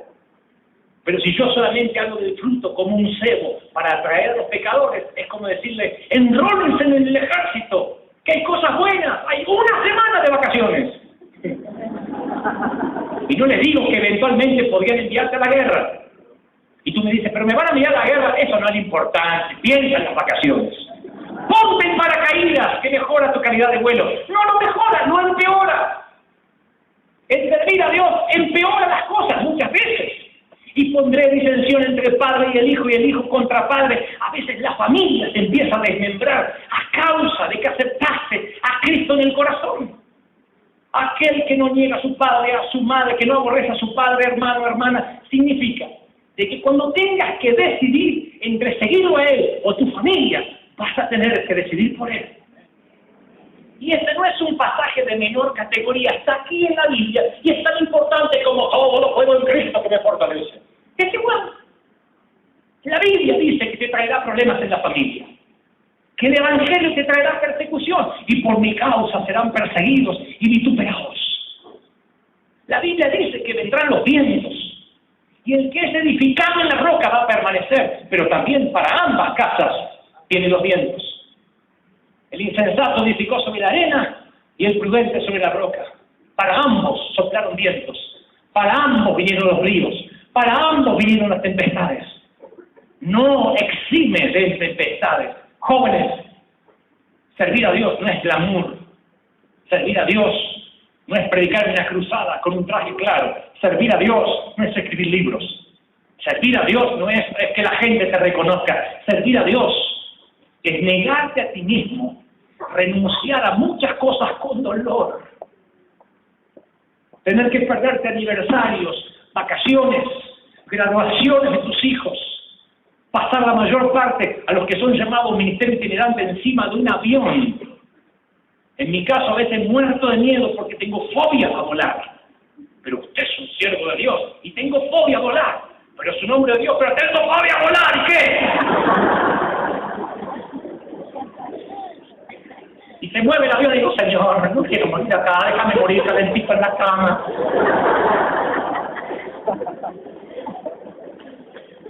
Un día estaba el avión que se movía así, y yo estaba, Señor Jesús, Señor Jesús. Yo creo que Dios lo hace para que yo me consagre, son los momentos que más me consagro. Y en el medio del movimiento viene un muchacho y dice, Pastor, ¿te puedo sacar una foto?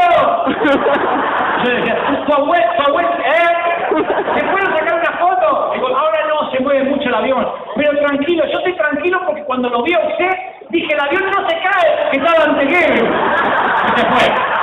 Y no estaba hablando.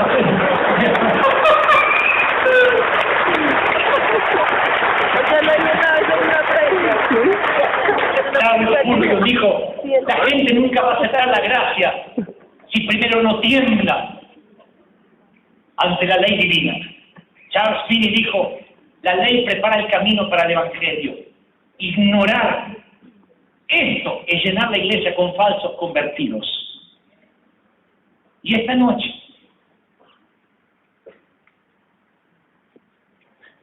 voy a ser más descarnado todavía y les leeré lo que escribió un pastor de la primera iglesia de Dios de Waco, Texas, que hizo que yo tomara decisiones fundamentales en mi mensaje. Me verán predicando como siempre de todo el consejo de Dios, pero tengo temor de no hablar de las bases. Le he pedido a Dios que me vuelva a prestar esos estadios llenos de jóvenes. Y le di mi palabra de honor que si aún esté el gobernador allí, o el presidente, o me esté mirando en cadena nacional, hablaré de la cruz y los confrontaré con la verdad. Este pastor dice, he sido pastor por 25 años. Siempre pensé que estaba haciendo un trabajo razonablemente bueno. Como la gente que se considera buena persona y un buen ministro. Traté de predicar todo el consejo de Dios, oré para que la gente aceptara a Jesús en sus vidas. Mi esposa Judy y yo nos cambiamos a Nuevo México hace unos 6 años para iniciar una congregación. Y después de haber llegado me convencí de que algo estaba mal con mi ministerio. Leía las Escrituras, oraba con fervor para que Dios me mostrara qué estaba haciendo mal. Y me volví depresivo y no sabía por qué. Le pedí a Judy que orara por mí y me explicara el problema. Yo no sabía si era el Espíritu Santo convenciéndome de algo o Satanás atacándome. Y ella oró para que Dios me revelara la causa de mi depresión y si había algo mal en mi ministerio que Dios me lo mostrara. Esa noche soñé la más aterradora, escalofriante y real pesadilla que alguien pueda tener. Soy un veterano de Vietnam, aparte de pastor, y conozco algo sobre pesadillas. Nada en mi experiencia en la guerra se compara con el terror que viví esa noche. Soñé que era el día del juicio y yo estaba parado frente al trono de Dios. Vi a mi izquierda y a mi derecha que había pastores, predicadores tan lejos como podía ver. Muchos de ellos eran de mi ciudad, otros los había visto en televisión. Pensé que era raro que el Señor reservara esta primera fila a los pastores, ministros solamente. Había millones, probablemente millones de personas, y pude ver que cada uno de ellos me veían. Observé este grupo y noté que conocía a muchos de ellos por las ocasiones que los había visto en el altar, y algunos se habían sentado bajo mis enseñanzas. Me dio gusto que habían llegado al cielo, pero me confundí porque no se veían contentos. Se veían enojados y con odio. Y después escuché la voz del Señor que dijo, apártese de mí, nunca lo conocí. De repente me sentí asustado, porque lo que estaban viendo eran personas que yo creía que eran salvas. Después vi que todos ellos nos estaban señalando a nosotros, los pastores. Y en una sola voz todos ellos gritaban algo que todavía sacude mi alma. Decían cosas como, asistíamos a sus iglesias, ¿por qué no nos dijeron que estábamos perdidos? Lágrimas cayeron de mi rostro y de los otros pastores. Y como uno por uno de ellos fueron echados al infierno, uno y después otro, y otro, y otro, hasta que todos se habían ido. Me morí por dentro al escuchar cómo cada uno gritaba en agonía y rechinaban sus dientes maldiciéndonos mientras se iban al lago de fuego. Después miré el rostro de Jesús y él me dijo, ¿no es esta la parte en que yo debería decirte, bien hecho, siervo fiel, entra en el gozo de tu Señor? Y me desperté con un fuerte grito y mi corazón latía que parecía que se iba a salir de mi cuerpo. Pedí a Jesús que me perdonara. Morí 1.000.000 de muertes esa misma noche. Desde esa noche hago varias cosas. Hago todo lo posible por predicar toda la ley antes que la gracia. Que la gente que pasa el altar sepa exactamente de qué se está arrepintiendo y sepa de qué se está salvando. Y vivo hasta el último minuto de mi vida predicando y pidiéndole al Espíritu Santo que traiga convicción de pecado a los que solo están convencidos. Porque no me he decidido a escuchar las palabras: bien hecho, siervo fiel, entra en el gozo de tu Señor. Leí esto a los pies de la cama con Liliana, mi esposa, y le dije: Liliana, Dios me dio la responsabilidad de ser más o menos conocido y que muchos me prestan sus oídos. Y puedo tener mayor o menor gracia para predicar, decir alguno que otro chiste para que la oratoria no se haga pesada y densa. Pero si no predico toda la verdad a esos miles de muchachos, algún día yo estaré en ese lugar. Y esos miles de jóvenes estarán allí y me mirarán con odio y dirán: fuimos a tus cruzadas, nos dijiste que éramos salvos, nunca nos dijiste que había que hacer para no ser un perdido. Y no les servirá que les haya dicho que Jesús los quería hacer felices, porque el budismo dice que te hace feliz. Los testigos de Jehová luchan por hacerte feliz. La cientología dice que te hace feliz. El Islam promueve la felicidad. Hay mucha competencia por ser felices. Y la Biblia dice que no necesariamente vamos a ser felices cuando servimos al Señor. A veces vamos a tener tristeza. No podemos presentar a Jesús como un muchacho cool, buena onda, que siempre está up para arriba. Porque Él dice que Él mira todo lo que se hace sobre la tierra. Y eso significa que vio la violación de anoche, vio el abuso a ese menor, vio cómo molestaban sexualmente a esa niña, vio esa vejación, vio aquella que se prostituyó. Y estoy seguro que si el Señor vio todo eso esta misma noche, no puede estar feliz y alegre todo el tiempo. La Biblia dice: no contristéis al Espíritu Santo. Y nosotros hemos hecho un Dios a nuestra imagen y semejanza. Por eso se dice: reciba a Jesucristo como su Salvador personal. No existe la palabra Salvador personal en la Biblia. Es como decir: te presento a mi esposa personal. No existe. Suena tu Jesús de bolsillo. Tu Jesús que puedes guardar como el iPad y tocar los botones que necesitas. Necesito prosperidad. Necesito que me dé mañana favor en el trabajo. Y Jesús, señores, no es el genio de la lámpara. Jesús no está para ser frotado y cumplir nuestras peticiones. Y aunque todas las peticiones sean cumplidas, aunque veo su prosperidad y su sanidad, y veo todo lo que Él me regala, todo eso lo tengo por estiércol, dijo Pablo. Cualquiera de esas cosas no tienen validez comparado con el sacrificio de la cruz. Una sola vez que sepas lo que Él hizo en la cruz, una sola vez que te encuentres realmente con Jesucristo, nunca, nunca te vas a apartar. ¿Vas a ser tentado? ¡Ah! Claro que sí. Pero antes te vas a cortar la mano. U otra cosa. Antes vas a decir: ¡ayúdame, Señor! Cuando recuerdes la cruz.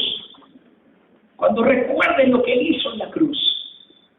Amo a mis hijos. Esto lo van a entender los padres. Amo a mis hijos. Les hablaré de la menor, Megan, tiene 2 años. Oh, es una dulzura. Ella dice: papá mío. Lloraba antes de que yo me viniera por aquí.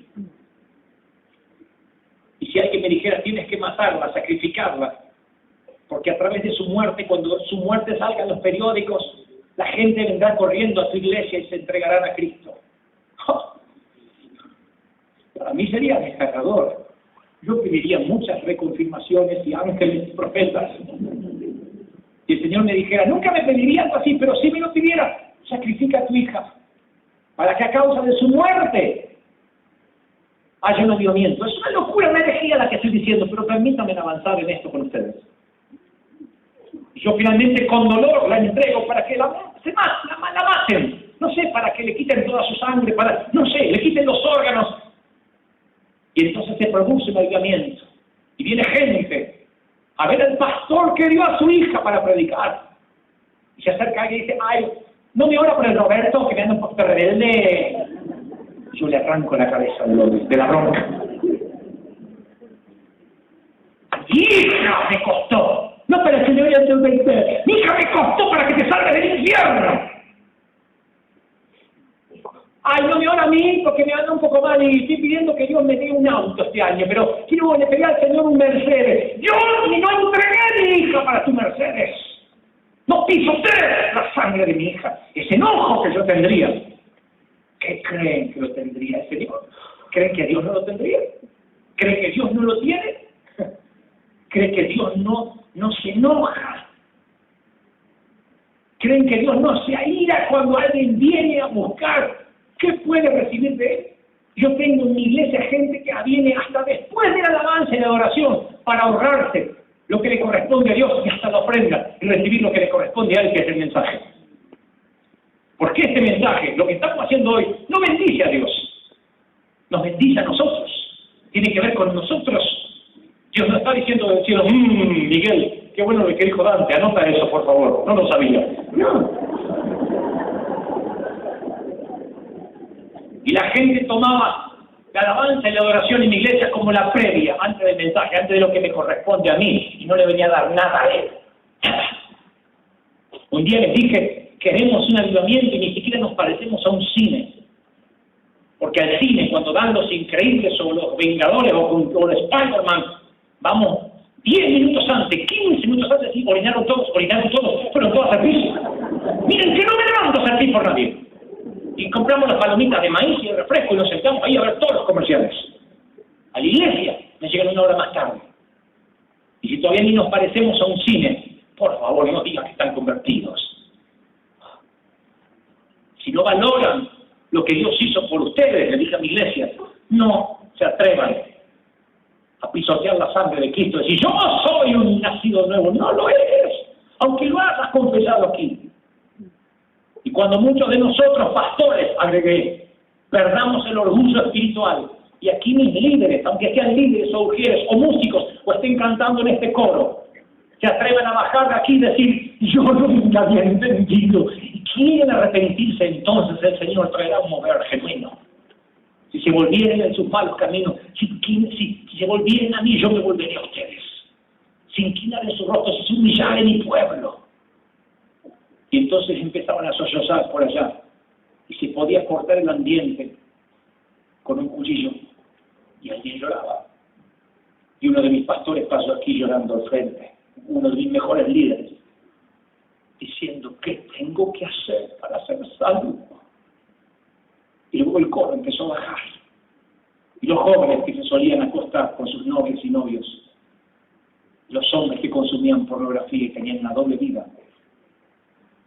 Cuando su esposa no los veía, se autosatisfacían. Y todos los pornógrafos espirituales, los onanistas, que van a la iglesia a ver qué Dios le da al pastor para que me lo dé a mí y me evite el compromiso. Una de las definiciones de pornografía es obtener gratificación sin tener que tener intimidad. Israel le dijo a Moisés, ve tú, y dinos qué quiere Dios para nosotros, no sea que vayamos nosotros y muramos. Haz tú el trabajo. Y mi iglesia se me llena de gente, a ver, pastor, a ver, que no tengo mucho tiempo, a ver, se preparó una semana porque para eso le pagamos, a ver, predique algo. Díganos, usted que estuvo en el secreto de Jehová, dígame una palabra que me sirva esta semana. No sea que yo vaya a la presencia de Dios, tenga que tener mi propia intimidad y muera en el intento. Los pornógrafos, los que vienen a autosatisfacerse, a mirar al milagrero de turno, esos también comenzaron a llorar. Y no les miento, Dios no me dejaría mentir. Había casi 4.000 personas llorando. Y la atmósfera de la iglesia empezó a cambiar. Y empezaron a decir, Señor, si el arrepentimiento no empieza aquí, no podemos pedir el arrepentimiento afuera. Y el sábado siguiente salió toda la iglesia a la calle. Yo no les tuve que pedir, desesperados a decir, sálvense, necesitan salvar su alma. Recuperamos el viejo evangelio, recuperamos el viejo ADN. Los discípulos se paraban y predicaban el mensaje de la cruz que Pablo dijo, es locura. Predicar a un Dios crucificado era terrible para los griegos, para los judíos, pero él predicaba la locura de la cruz. Y la predicaba, la gente decía, ¿qué tenemos que hacer para ser salvos? Y el Señor me ha enviado esta noche, queridos colombianos, con temor y temblor, con el mayor respeto que me merecen, a decirles que algún día nos hemos de tener que enfrentar con lo que hemos hecho. Y no servirá lo que hayamos servido si no tuvimos un real encuentro con Dios. Provengo de un evangelio donde los predicadores venían y te desnudaban el alma. Y teníamos terror. Recuerdo estar tocando la batería con 16 años y el profeta de Dios decir: tú estás en pecado contra Jehová, y decirme día, hora, fecha y lugar. Y yo, ¡ay, Señor, perdóname! Y me arrepentía con todo mi corazón, que hacía un propósito con Dios. Y de repente, no es que vivía aterrorizado por el pecado, pero entendía la gracia de lo que había sido salvo. ¿Cómo fue que después se transformó en un club social? ¿Cómo fue que después de eso pasamos a, ojo, no hagas el servicio muy largo que la gente se te ofende y se te aburre? ¿Cómo fue que lo transformamos en un multinivel? ¿Qué pasó con el ADN? ¿Será que esta noche el Señor nos puede hablar? Puede redarguir lo profundo del corazón. Yo hablé torpemente a tu intelecto, pero he pedido que el Espíritu Santo hable donde yo no puedo llegar, que es tu corazón. Si las entrañas se te están conmoviendo, porque estás luchando con una doble vida, porque no puedes vivir en santidad por más que te lo propongas, porque vives borrando el historial de internet diciendo no fracasaré otra vez, solo para volver a fracasar la semana próxima. Tú no tienes un problema con la pornografía, tienes un problema que nunca te has encontrado con la cruz. Tú no tienes un problema de adulterio si los ojos se te van a mirar los traseros que no debes mirar. No tienes un problema con los ojos. ¡Ay, Señor, me agarra el demonio de la visual! No tienes un demonio, lo que tienes es una falsa conversión. Cuando tienes la verdadera conversión, vendrán las mismas tentaciones. ¡Ah! Pero nunca te olvidas de ese encuentro. Nunca. 30 segundos de un encuentro real con Dios te fundamenta para siempre. Para siempre. Nunca más te mueves. Nunca. Esa es la diferencia de un Darío Silva. Alguien que viene, se va, viene, se va. ¿Será que este hombre de hierro? ¿Será que es uno de los Avengers? ¿Será que trabaja para Marvel? ¿O será que tuvo un encuentro con Dios? ¿Y será que ese encuentro lo mantiene cuando la iglesia se divide? Cuando aparece pecado, cuando vienen las tormentas, cuando hay divisiones, ¿qué se mantiene? El encuentro con Dios, el llamado, el haberte encontrado con Él, es lo único que me mantiene. No me mantiene ni la franca de la anacondia, ni cuando me agarró la chiripiorca, ni cuando me caí, ni cuando me lo traicionó, ni nada de eso me mantiene.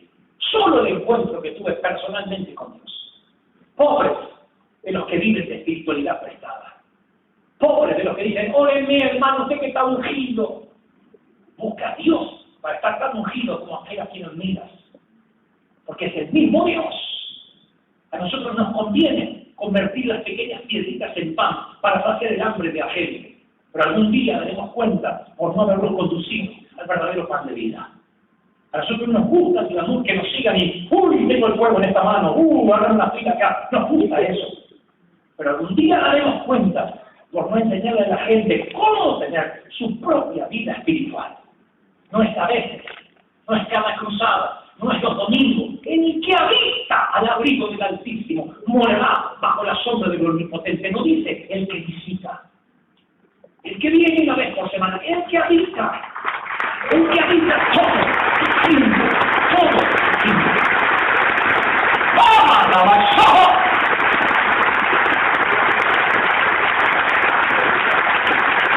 Señores, vengo a presentarles un Jesús que no sigue a nadie. Un Jesús que te dice, sígueme. ¡Wow! Eso es fuerte. Pero hay más. Además, Jesús me dice que te diga que si no renuncias a ti mismo, a asociarte contigo mismo, con tu sueño, tu proyecto, lo que te gusta, es que mi sueño es cantar en la voz, es que mi sueño, quizás no puedas hacer, quizás no, pero si hoy no renuncias, no eres digno de seguir. Lo dice la Biblia, no lo digo yo. El que pone la mano al arado y mira hacia atrás, no es digno de ser mi discípulo. El que no aborrece padre, madre, hermanos, hermanas, lo dice el Señor. Los mismos requisitos de admisión. ¡Dura esta palabra! ¿Quién la puede ir? ¿Esto los ofende? ¡Ja! Porque esto es el Evangelio. No hay otro. Un solo camino. Difícil de transitar.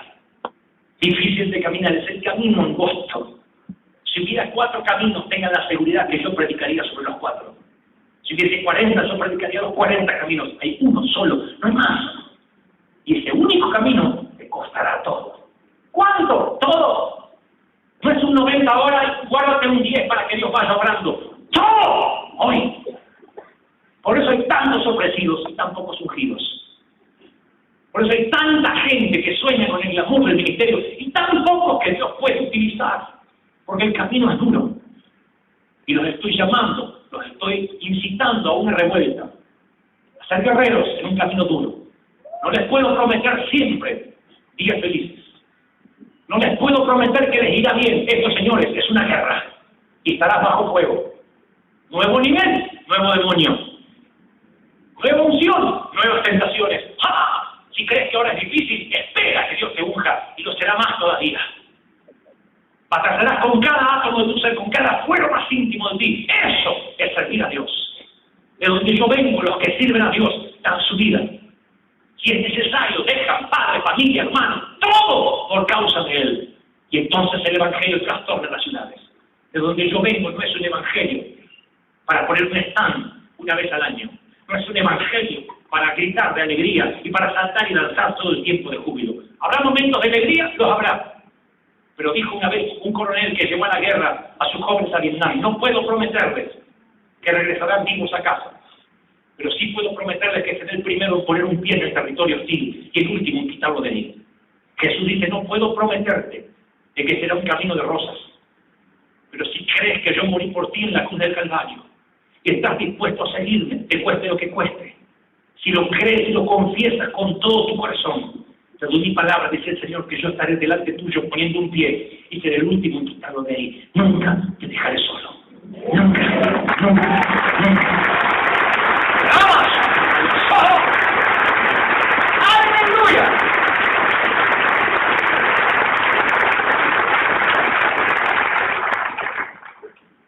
Y si alguien esta noche, sin apelar a ningún sentimiento, solamente con lo que el Señor te dijo, cree que necesitas tener un encuentro con Dios, seas líder, estés trabajando, tengas 30 años de cristiano, me encantaría que se pongan de pie, que el Espíritu Santo te dé valor para decir: no me importa lo que otro pueda decir, pero quiero tener un encuentro con el Señor. Clama al Shoka Mandeus.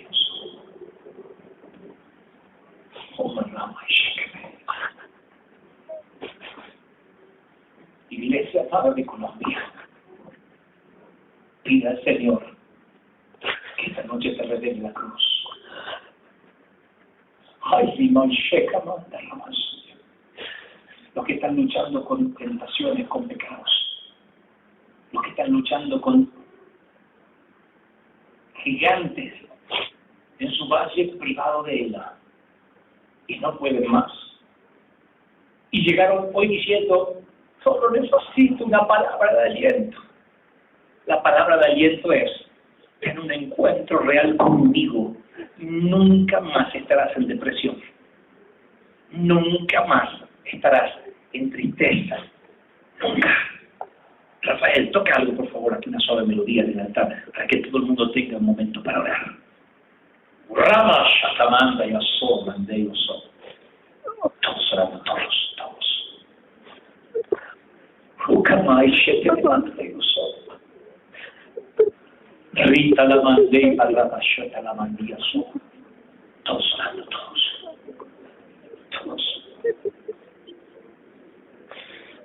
Clama al Señor. Y dile que tengo que hacer. Porque no es repetir una oración, se dan cuenta. Es clamar de las entrañas, Señor.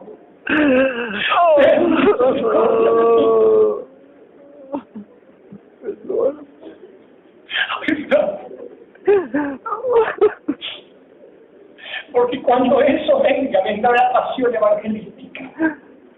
La pasión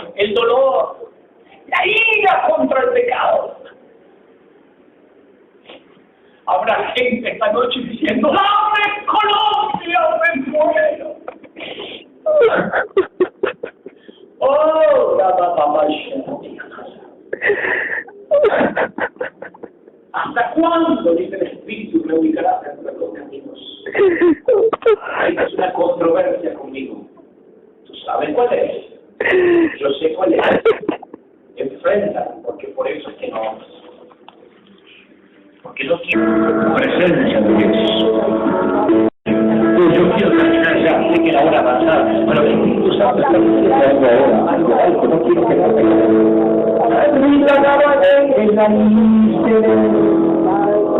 Los que ha pedido el camino, los que ha pedido el otro sitio, los que ha cerrado la puerta de la ciudad, reciba, algo para nuestra ciudad, dice el Señor, nuestra unción moderna, nuestra unción de base, nuestra unción de un predicador, es la unción del Santo, es la unción de los que han estado al pie de la cruz, es la unción que viene con mi sangre, es la unción que limpia, que purifica, que confronta, que lleva. ¡Oh, vaya! ¡Oh, presencia de mi vida! Y cada vez se levantemos.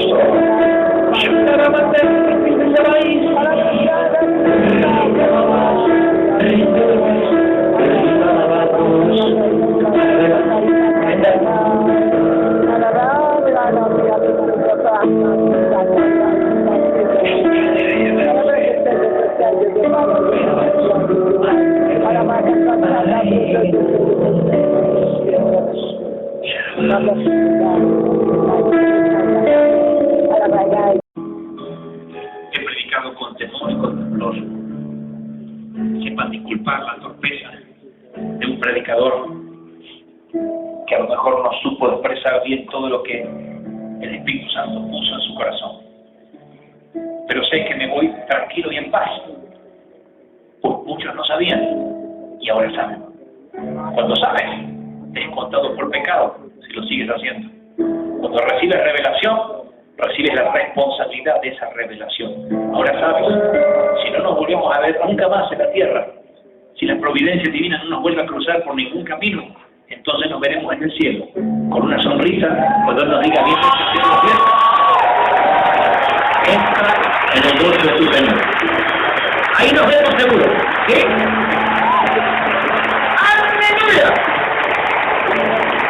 Otra cosa más. Sergio me decía que era una locura, pero ¿cuál es la puerta de salida? ¿O hay dos puertas de salida? Hay 5. Bueno, yo me voy a parar en una. Si no sacamos fotos, yo voy a tratar quiero saludarlos a todos, a los que pueda. Me dice que me voy a las 4 de la mañana, pero si saludo a todos, no me cuenten ni la historia de la vida, ni saquemos fotos. Y si usted dice, no, pero es una sola, con que uno diga eso, los 3.500 van a decir lo mismo, y sí, pierdo el avión de mañana.